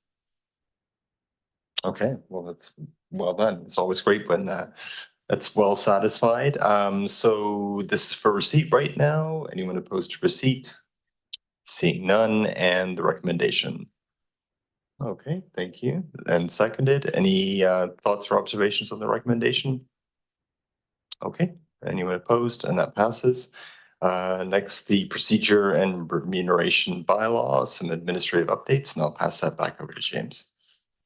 Thanks, Mr. Chair. Lisa Dennis will be introducing, I think Lisa Dennis is starting off with the introduction to the report. Lisa is our Manager of Legislative Services. And then Katie Powell will also provide some context. Katie's our Manager of Financial Operations. So Lisa, over to you. Great. So through the CAO and the chair to the directors, so I'll speak to the procedure bylaw first, and then Katie will speak to the remuneration bylaw. So as I mentioned in the staff report, the ministry best practice guide does recommend that you look at your procedure bylaws once in a while and just do some updates to your references and clarify your processes. So we did undertake that this spring. And so this was a good opportunity to have an administrative review and to consider some of the feedback that we've received from the directors and from staff and some of the things in the best practice guide, and then to take a look at some of our municipal partners' procedure bylaws and see what they're doing, and to look at some comparable jurisdictions. So included in the staff report was a red line version, and it looks a bit of a mess, but understandably some of the changes are changes throughout the document. So that includes sort of expanding the definitions and then expanding some of the sections to make it clear that this procedure applies to the CVRD committees and commissions as well, just to expand the scope there. We also amended some of the gendered language. We amended the title for the corporate legislative officer to the corporate officer. So that's a change that follows throughout the document. And then we added a little bit under electronic meetings, which was our last update to the procedure bylaw. We just added a section to encourage participation with the cameras enabled where possible. And then the other big update for the procedure bylaw was the delegation process. So just to summarize some of the things that we've added in there. So the first one is amending the number of delegations per meeting from 3 to 2. And then anything beyond that to be at the discretion of the chair. Enabling the corporate officer to direct a delegation to staff, if appropriate, if they feel it can be handled through staff first before coming for the board or committee. We added a few considerations for the corporate officers consideration. So considering requests that are regarding legal matters, labor relations issues, commercial or political promotion, and repeat delegations, somebody that wants to present the same information over and over. So that would be under the corporate officer's discretion to determine how to proceed when these issues come up. And then also asking the delegation to stick to their stated subject. So these proposed changes would be referred to the CSWM board, which is our practice when updating the procedure bylaw. And they have a meeting in September that we could forward these proposed changes to and get their feedback. And as well, we are now required to post public notice when we make a change to our procedure bylaw. So that's the typical public notice where we would post a general description of the amendments in the newspaper for 2 weeks running. And that would just be prior to adoption of the bylaw. So do you want to take questions on this bylaw in particular, or why don't we do that, and then Okay. and that's the first recommendation, is that correct? That is the first recommendation, correct? Okay. Yeah. Director Arbor, do you want to ask a question about that? Yeah, thanks. And Lisa could have finished the presentation with recommendation 2 and 3. I don't have a lot of concerns with those, although there's some entertainment in them. But in regards to what was just presented, I think I have concerns around this bylaw. I'm definitely opposed to the proposed changes. In a nutshell, I think it's trying to look for a solution to problems that don't exist. And in an era where people are feeling disconnected from the government, I think to add layers of obstacles to them and come in to present to us is not at all what I see as desirable.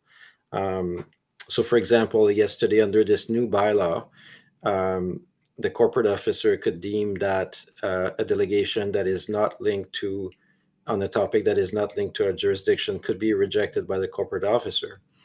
Under that rule, it could have been that we would have never seen the group yesterday at ESC about the highway issues, which actually was a really good conversation and set of considerations for us. But a corporate officer could decide that that's not our jurisdiction, and therefore you don't agree to, and we would never know. And so for me, for delegation to have an opportunity to come, and second, the maximum of 3 to 2, I don't see when we've had issues with this. Quite often it's the directors themselves that we take the most time talking to delegation rather than the presentation, which are, it'll be 10, 20 or 30 minutes. So I really don't know where these procedural changes are coming from, and I'm certainly would like to see them either tabled, deferred, or voted down. Thank you. And I don't know if staff have any particular response to those comments by Director. Just to stress that the intention is not to put barriers in front of people. It's just to kind of build out our toolbox a little bit. We just had very few ways to kind of focus people, to use everybody's time better, really is all that we're looking to do. Yeah. Thanks, Lisa. And maybe just to add to that, yeah, and certainly that the intent is not to have layers of barriers, as the director put it. And I would note that there is always the ability to appeal the decision of the corporate officer, a delegation who falls under that category of not being able to present to the committee or the board. They have the ability to appeal the decision of the corporate officer, which would then be presented, that appeal present to the chair for consideration. So there are means to address that, but this is your document. The procedure bylaw is the board's document, and certainly we take that instruction from this board. Thanks, James. And I'll just pass it over to Director Grant. Yeah, thank you. I was just wondering on the, should a third delegation want to come? You said it was by the discretion of the chair. Should it not be the board? I think we had 75% of the board before. And now the chair could just say, you're out. I don't like your haircut, so you're out, right? Yeah, I think the intention was just to have a decision made before somebody comes all the way to a meeting and prepared and sits and waits. So we can have the chair make that decision so everybody knows what's going on well ahead of time. Okay. Thanks for clarifying that. Just looking to see Director Arbor, you have another question, or is your hand still up? No, I have a follow-up. Thanks. Okay. I'm just, I think it's fair for the municipal colleagues to pass this bylaw with kind of their eyes closed, because it's not really your primary local government. The unfortunate thing here is that this will by default apply to ESC. And for me to have easy access to be able to direct people and feel like they can have that direct relationship with directors is very important. And if we had problems in the past, I might put my mind to what is being proposed. But I think this is really born out of nothing. We haven't had issues around delegation. We've had some uncomfortable moments. I remember when I was chair of the Rec Commission, staff had some real hesitation about letting an anti-vax come and speak. And I think that to let them come and speak and air out their concerns actually helped diffuse the issue, even though it was not, again, our jurisdiction. And they didn't have to go through a layer of staff or kind of analysis. They just put in a delegation and presented.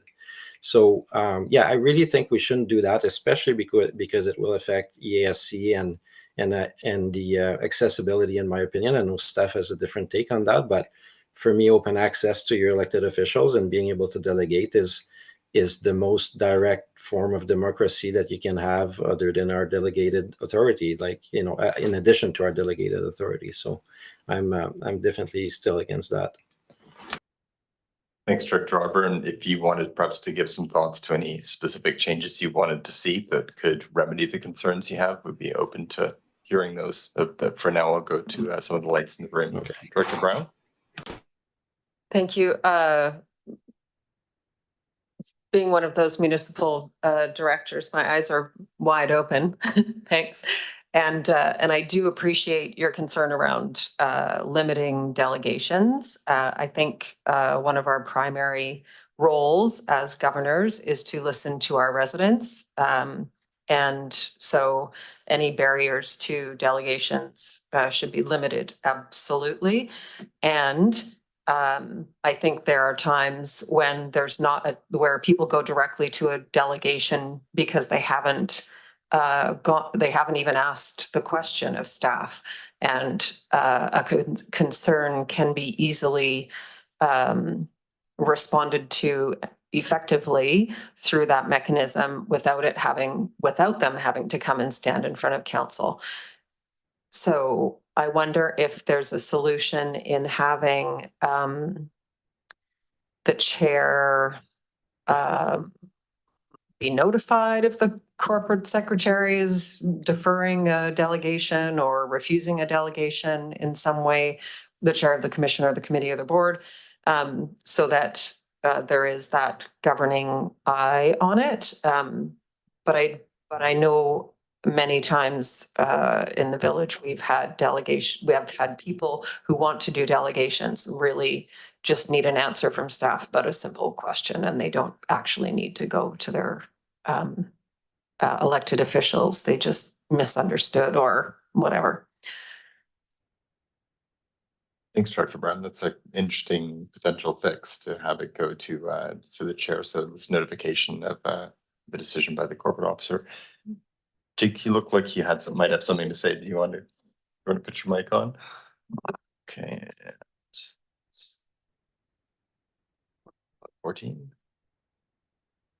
Thank you, Mr. Chair. And certainly, I think staff will absolutely take the board's direction around how many delegations you wish to receive. The one nuance here in the regional district context is that unlike municipalities, we have a number of governance bodies, and so we don't just have one council that sits. We have 7+ different bodies that manage the different services. So in that sense, we do feel like there's certainly lots of access for the public, and they do make frequent use of delegations. But yeah, definitely, if the board wishes to stick with 3, we would certainly take that direction. And I think we would just look to refrain from identifying different numbers for different bodies. We'd certainly appreciate consistency just so that we don't err in that regard. All right, thanks, Jake. And I'll turn it over to Director Minions. Thanks. It's a little challenging to speak on this as an alternate director, as I don't feel like I have all the knowledge available, but just knowing that the work is getting more and more complex at the board, and there is more, I don't want to say misinformation out there, but knowledge sharing out to the community is so important. It sounds like there's often not more than 1 or 2 delegations, and it's not a problem. So just based on, we have an open policy, and it's staff with myself as the chair at Comox is how we work that, and that's working semi-currently, but I just see it's challenging to go from 3 to 2 when it's not a current issue, and really things are getting more complex. So giving the corporate officer and the chair more flexibility for what could come in the next 12 to 24 months is more important. So for that, I would be more supportive of seeing it be left at 3. That being said, respectfully, I'm an alternate director, so I'm still listening to everyone else's comments. Appreciate those views. Thank you. And there's some comments about the impact on the EA. So perhaps I'll pass it over to Chair Grieve. Thanks very much. Well, having been the chair and having been the chair of the EASC, I can't recall a problem. I have to side with Daniel on this one. I do think that sometimes it can be a little silly or off topic, but I think it's very good for democracy to give people that chance. We do have something called an agenda review that we do before the agenda. So at that point, I think if the chair decided that maybe this would be inappropriate, that it could be his call. But then again, my understanding is if they come as a late delegation, it only takes the chair to get 2/3 vote on it. So you can still slip in that way if it's a late breaking item or something.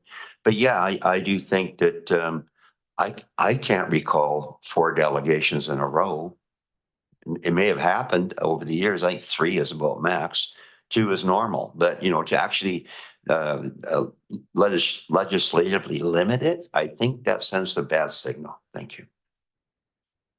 Okay, well, thanks for weighing in. We'll pass it now to alternate Director Wells. Thanks, Chair. And as another alternate speaking on this, I would definitely go from my experience, which has been, that the delegations tend not to be onerous. The one comment that was made that often it's the directors that do the majority of the speaking in the time that gets taken up by a delegation is certainly true. And I think one of the things is, again, during that agenda setting, it might not even be the fact that the delegations might be the amount of other things on the agenda, but I think it's still, and I've used this power both here and at the city, where if it looks like there's good, we're going to go till midnight, we ask a delegation to go to another night. And so that's certainly, I believe, something that's within the power of the chair, and can be one way to mitigate when, in those instances, when you think you have a long night ahead of you, you can massage it. But to say it's a maximum of 2, I think is a challenge. To say, and again, it could be worded, it's a maximum of 3 when time permits or something, so that so it's known to the people applying for delegations that that's a maximum, but it's not necessarily always going to be fully subscribed if there's other things going on, to give some more flexibility to the chair and just articulate that point. Okay, thanks very well. And Director Hardy. Yeah, thanks. I'm in agreement with regards to Director Arbor and Grieve with regards to delegations and not limiting it to 2, but keep it at 3. I think since my time with the CVRD, having that clock up there that says you have 10 minutes for you to put forward your issues and concerns, I think is great. But what I often see, and it's a big difference between the Electoral Area Services Committee and the CVRD board as a whole, whereby an agenda item that ends up with East talking about housing yesterday was about 20 minutes. And then with the CVRD board, there's a lot more questions, and consequently, there's a lot more time that's spent on that particular item. So I guess where I'm going with this is there the ability for us to work on that agenda with regards to, okay, we got a delegation that comes in, they have 10-minute presentation, and then we give 10 minutes for questions and then move on to the next delegation. So we don't have a 2-hour discussion with regards to one delegation and then an hour and a half conversation with the next delegation. So I'm just wondering if that might be an alternative with regards to, again, going back and saying, yes, we'll have 3 delegations. You got 10 minutes each to speak. And based upon our busy agenda, we'll limit our questions to 10 minutes or 15 minutes or whatever that time frame that we all think is reasonable. But like I said, there's times where we'll be sitting here for an hour and a half talking about an agenda item, and it's really important that we have that debate and that discussion. But if we could maybe just tighten up that time with regards to that particular item, maybe that helps. Thanks. Okay, thanks a lot. This has been a really interesting discussion, and I sense there's a fairly widespread desire for a few changes there. So, and they seem to be largely around the number of agendas and, of delegations. And I think there's something to be said of Director Hardy. I know that one of the things we became aware of at Courtenay City Council is we all had the habit of thanking the delegation individually. And it could take 20 minutes just for the acknowledgement to occur, because people would feel they hadn't respected the delegation if they hadn't said it. And we've now have one person will say it on behalf of everyone, and we can all rest easy. So Bring up the exit. so I have to say I'm not maybe a fan of wanting to introduce a time limit for questions on delegations, but so far, like I feel like in my brief tenure as chair, I feel like we haven't had long meetings, and they seem to often move fairly briskly. So I'm very open to whatever the board wants to suggest, but if they want to make the recommendation with some and refer it back to staff for some revisions instead, then you know, then we should perhaps talk about what those might be, those revisions. I'll pass it over to Drew. Well, perhaps one way to do that would be to go back to when the parliamentarian was here when we first started, and he said one question each. Now, one, it might be two could be the right number, but I mean, we're creeping back into that zone now where, well, I've only got 9 questions, so I'll just start with this one. And so we're starting to creep back into that, I'm noticing. And I think that if you said 2 questions each and then punch back in, if your question doesn't get answered again, that would speed things up quite a bit from our point of view. Okay, that's interesting to hear. I feel the meetings are moving relatively efficiently, but I could be wrong about that. But anyway, the limits on the number of questions the directors could pose is not currently a part of the bylaws. So if someone does want to suggest that, they're more than welcome to put it on the table, and then we can discuss it. But regarding what is on the table currently, or any motions that we're still on receipt that people would like, and Director Grant? Sorry, Director Grieve. Well, I think this is all leading towards a deferral. So I'd like to make that motion and also remind the members that the chair has that discretion, that a good chair will read the crowd and know that, okay, now try to wrap it up and try to do that. So yeah, I think if we send this back, I don't like hard and fast rules, whether it's limiting questions to 2. I think 2 is probably a good number, but you know, I think if we rehash this out much more, we're going to be burning our own candle here and not getting much progress. So I'd like to refer this back to staff if that's possible. Okay, so that's defer or refer. Like, do we want changes, which would be a referral with notes? Okay, I thought you said deferral, so that's good to hear. So it's a motion to refer. And do you want to try to elucidate what you'd like staff to consider? Discussion with the chair. Okay.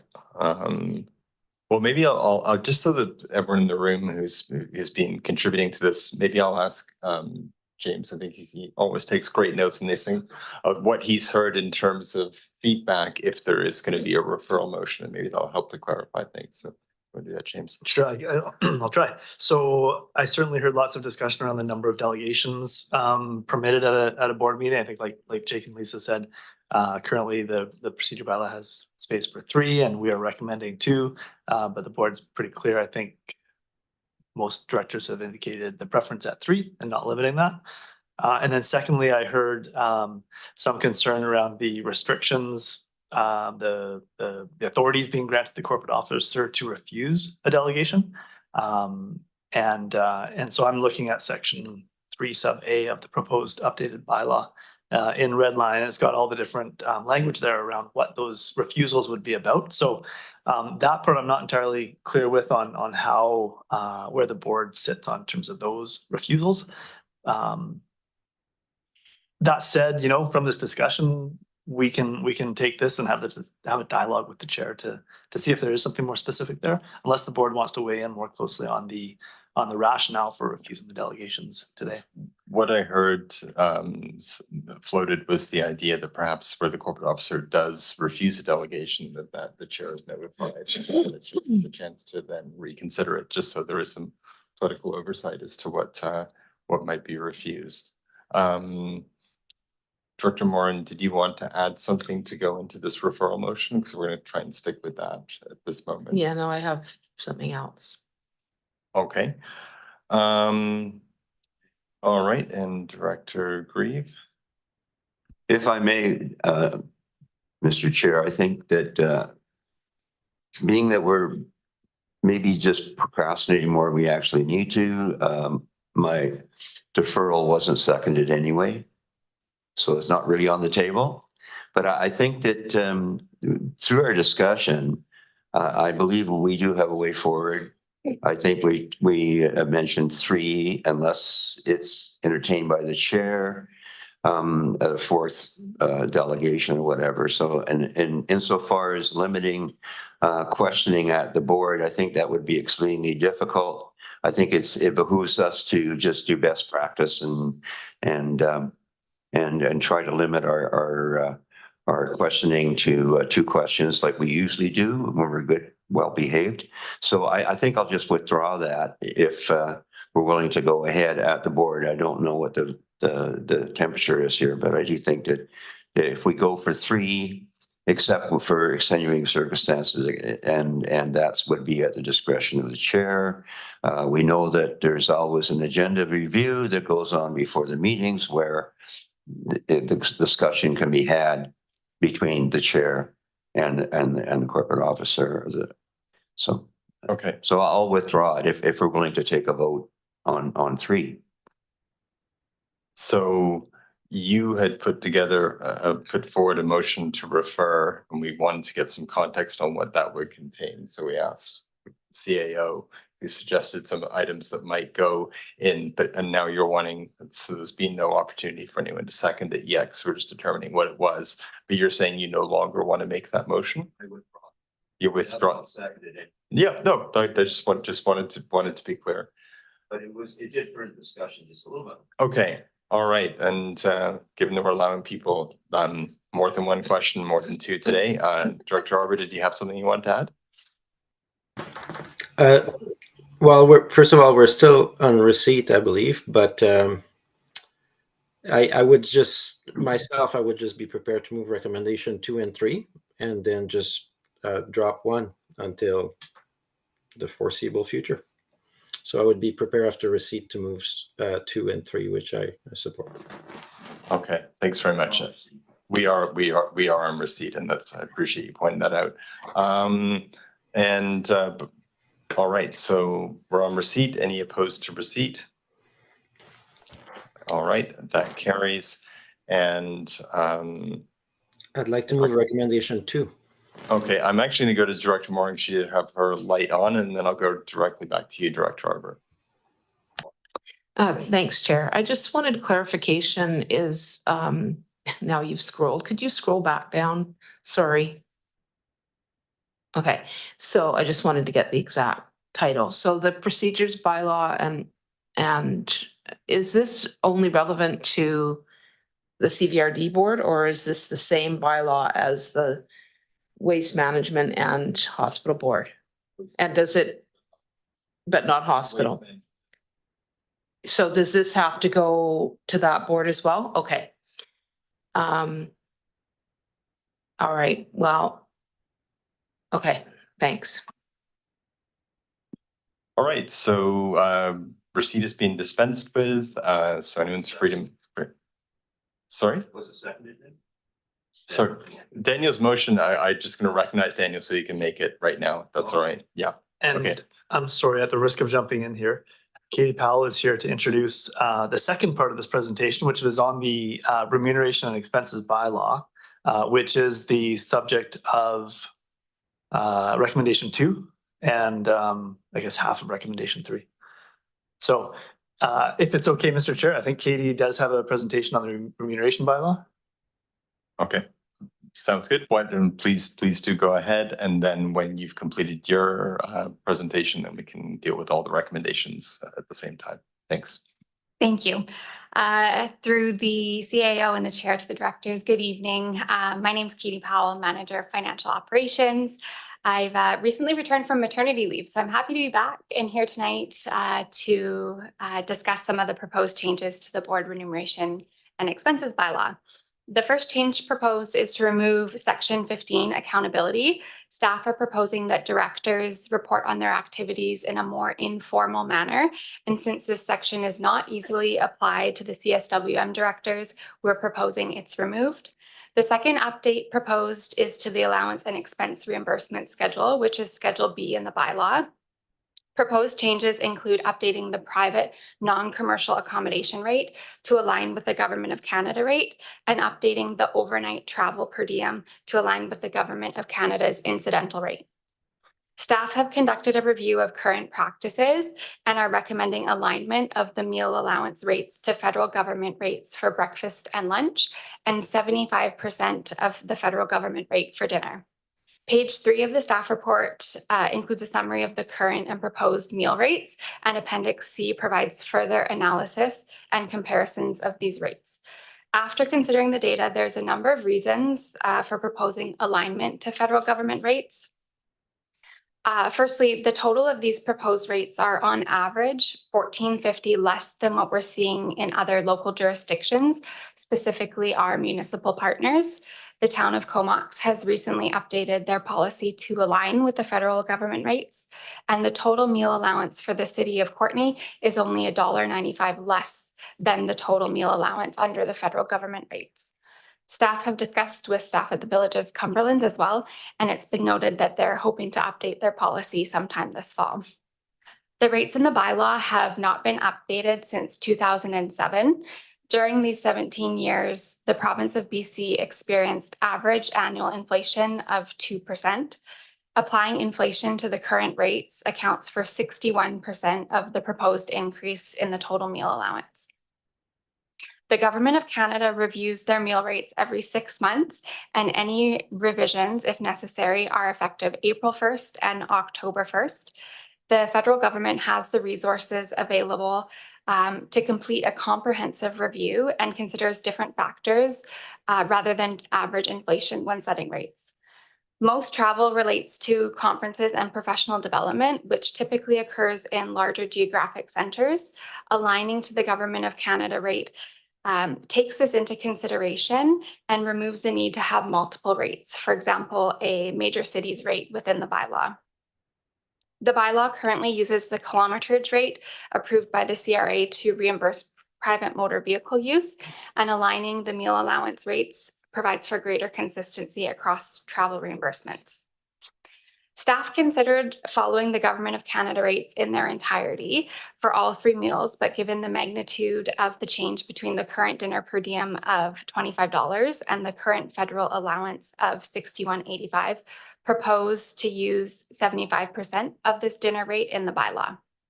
The bylaw allows for reimbursement of actual costs incurred where detailed receipts are provided, and the proposed updates include a clause that no reimbursement shall exceed the allowance rates.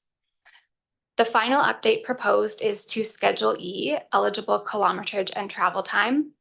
This schedule has not been updated for over 20 years, and it's been reviewed and updated to focus on travel to and from meetings in Courtenay and Campbell River, to add Cayucit to the list of locations, and to correct any onerous or outdated travel times and locations. Any other travel times and locations not listed will be calculated by finance using an online mapping tool. So that concludes the proposed changes to the bylaw, and staff are recommending preparing an amendment that these proposed amendments are referred to the CSWM board for feedback prior to consideration of adoption. And I'd be happy to answer any questions. Great, thanks very much. And we have a question from Director Hardy. Yeah, first and foremost, thanks for coming back from your mat leave. Sometimes you're like, yes, I'm away. And then sometimes you're like, oh, no, I don't want to go back to work. So just depends on the day and how the kid's doing, right? So welcome back. The question I have is regarding us, the CVRD aligning their rates with federal rates. I'm just wondering, are there provincial rates and are BC government rates in alignment with federal rates? And the reason I ask is often I hear local government is an extension of the provincial government. So I'm just kind of wondering why we've gone with federal rates instead of provincial rates. And I'm sure there's a real simple answer. Thanks. Thank you. So we did look at the provincial government rates as well. However, we noted that they have a very complex matrix for calculating their allowance rates. So they have 3 separate employee groups.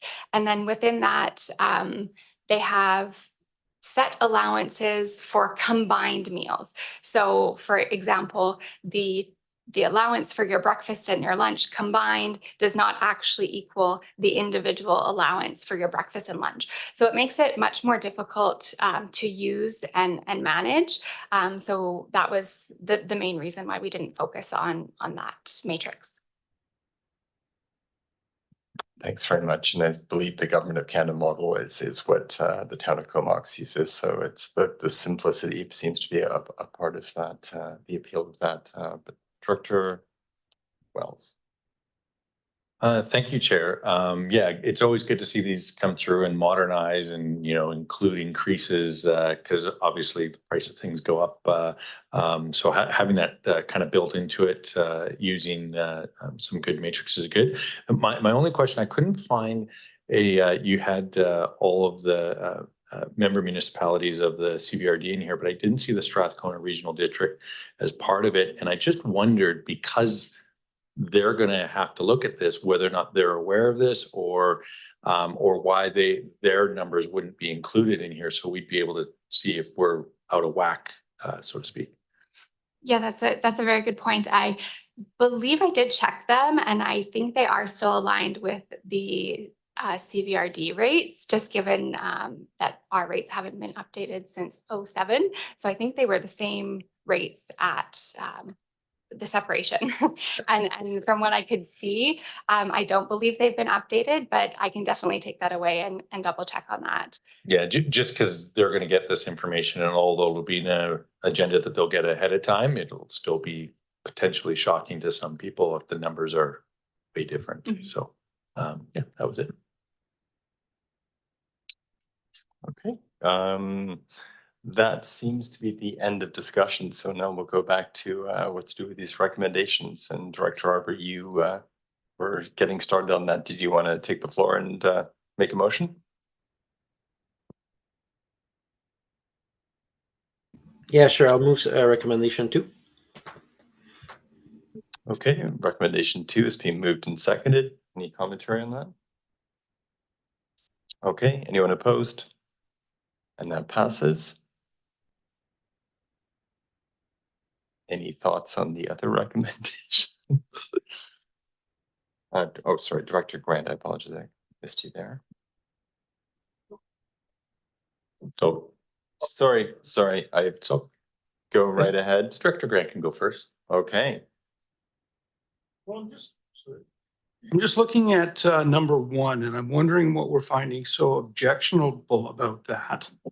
You know, when you read the corporate officer may decline a delegation, if you look at the reasons why, short of possibly the one where it doesn't fall within our jurisdiction, but the rest of them are all pretty common sense things. It's like if we've had a public hearing already, if there's legal action, you know, like, so what happens if we don't pass number 1? Does all of this stuff fall back off the table? Because I'm not seeing much really objectionable in it when you give it a good read. And maybe I'll just ask Lisa to speak to if the recommendation 1 is not considered. Yeah, so the bylaw would just remain as it stands today. So. And what are the reasons? Those reasons, just to go back, because. Sorry, you're looking for the reasons that we were going to proposing to add, or the reasons we currently that have. would remain? Okay. They're pretty limited. I'm just gonna see if I can read through the red markup here. Okay, so the subject matter within the jurisdiction of the regional district was already there. Yeah. And that was just about it. Regarding a bylaw in respect of which a public hearing has been held, and in regards to a proposed contract award. So those were the three things that were already there. And the ones that are being added, just to finish off that Yep, so piece. the ones that are being added, so the public hearing, the proposal, so matters subject to legal proceedings, staffing or labor relations, a matter in respect of which a regional district public consultation process is planned or in progress, the promotion of commercial projects and services, the promotion of a political party or candidate for elected office, and then a delegation that has appeared before the board within the previous 12 months on the same topic. Okay. So those are the additions. Professor, do you want to speak again, Yeah. Director Grant? Yeah, so I don't know what's really objectionable about any of that. It's not as though you can come in and say, you know, I want to have a delegation, and she just says, no, I don't like it, you can't have one. It has to fit these criteria to get told no, and I don't see anything wrong with any of them. So I'd be willing to move number 1. All right, and do you, so you're moving recommendation 1? Okay, does someone care to second that? Okay, that's seconded. And Director Arbor, see you got your hand up, please go ahead.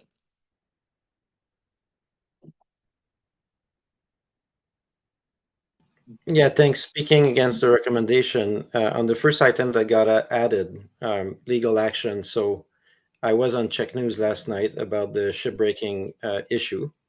So if the group in Union Bay wanted to come to present on ESC on their thoughts on shipbreaking, then the corporate officer could say, no, you can't, because it's under legal action. Stoughton Falls, another example. So I can draw, I don't know why we're doing this. I really don't understand. There has been no problems with delegations. It feels like this is just an attempt to have more control by staff of what goes before the elected officials, and I don't like it. So I'm voting against it. Thanks. Can I just ask for clarity? There's an assertion that those two would be captured by the the shipbreaking or past situations involving Stoughton Falls. Would those be captured by this provision, proposed provision? And Jake. Thank you, Mr. Chair. So yeah, I guess these provide us the ability to consider that, but in my opinion, we've received delegations on matters that have been before the courts before. So it's not something that I think we would look to immediately blanket deny any requests concerning that. It'd be something we'd look to consult with the chair about as part of through the agenda reviews or otherwise, to determine whether truly this should be denied based on the considerations of the matter that could be before the court. So yeah, it's not something that we've certainly, in my experience here, denied or looked to deny, but appreciate that's the content of this, and the context of it is that it would give us the ability, and then if there is an appeal of that, that would go to the chair, of course, for consideration. Thanks, Jake. Director Arbor, you had your hand up for a second. Are you wanting to add something?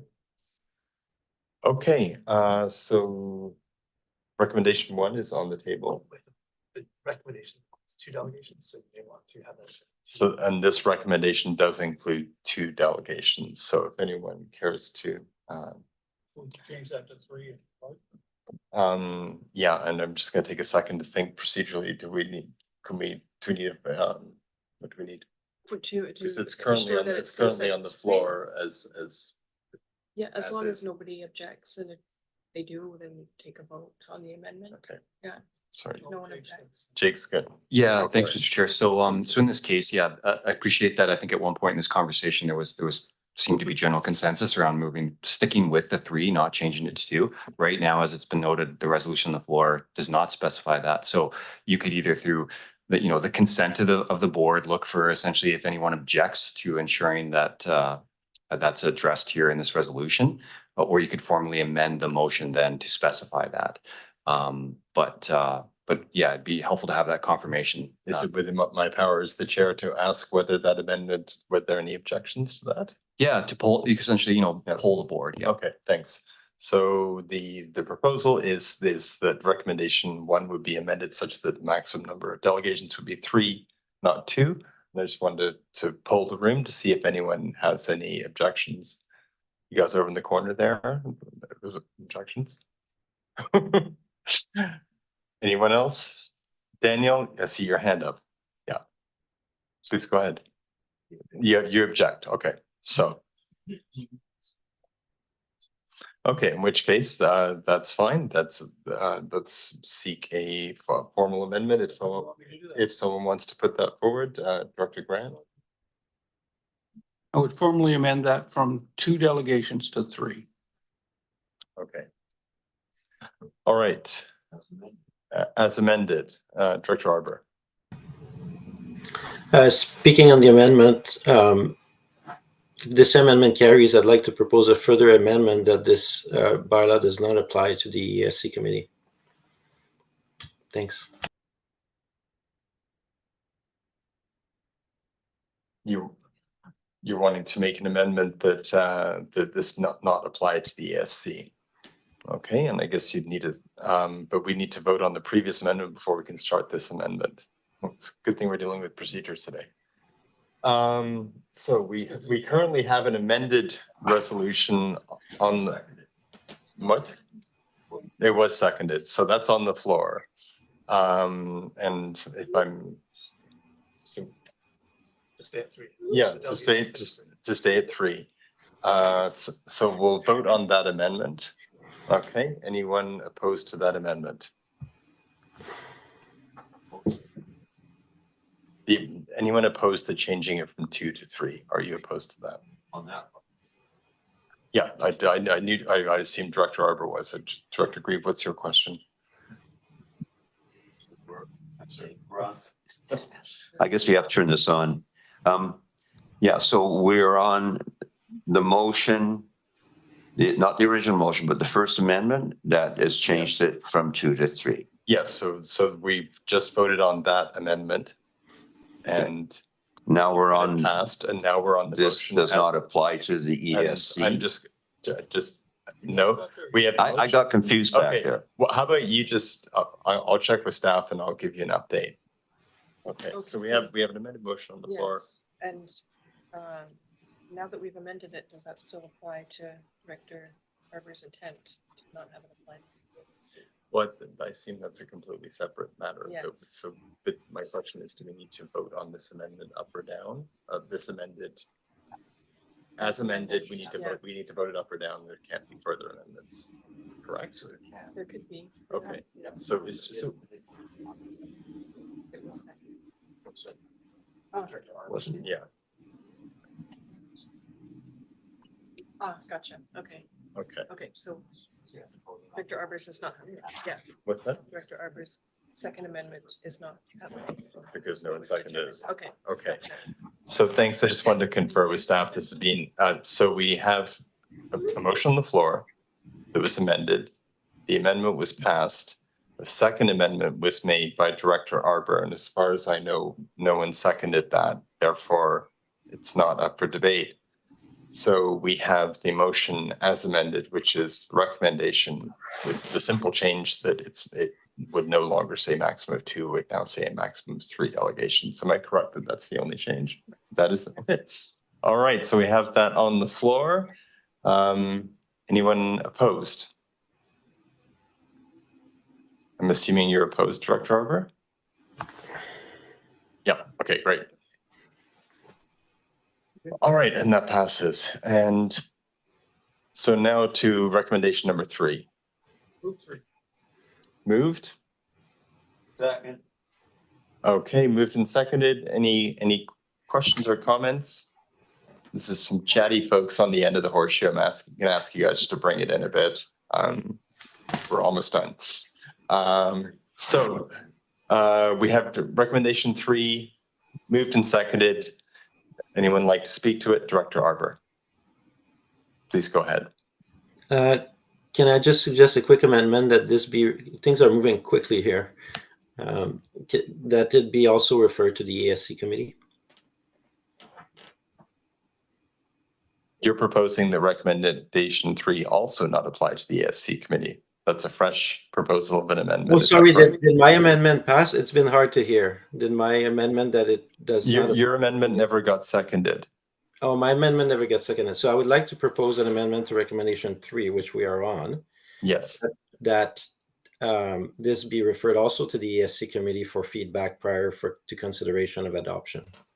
Okay, so it's a proposed amendment. Does anyone care to second that? To be referred back to the ESC committee for review. Okay, I'm not seeing a seconder for that, unfortunately. So, any other comments before we pull the room on recommendation 3?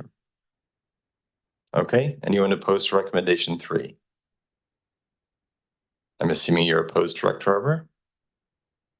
Thank you. Okay, great.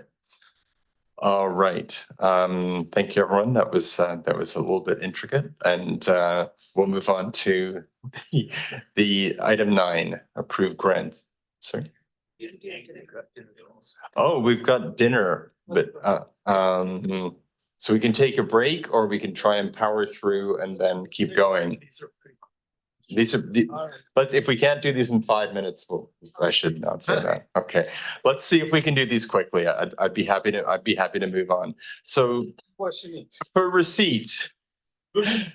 Okay, the 2024 approved grant budget amendments. Any questions on receipt? Any opposed to receipt? There's a recommendation. Moved and seconded. Does anyone have any questions on the recommendation? Any comments? Anyone opposed to the recommendation? Passed unanimously. The water restrictions dashboard. That's for receipt. And any questions or commentary on that? We'll pass it though to staff. Just that this is a regular dashboard. We're respecting the water restrictions, fairly self-explanatory. We have staff who can answer questions if they do come up. We're trying to report this out to you regularly, at least monthly, over at least the summer season. Great. Okay. And that was for receipt, and it's on the table. I don't think we've voted on any opposed to receipt. That passes. Now we're moving to EASC matters from September 9th.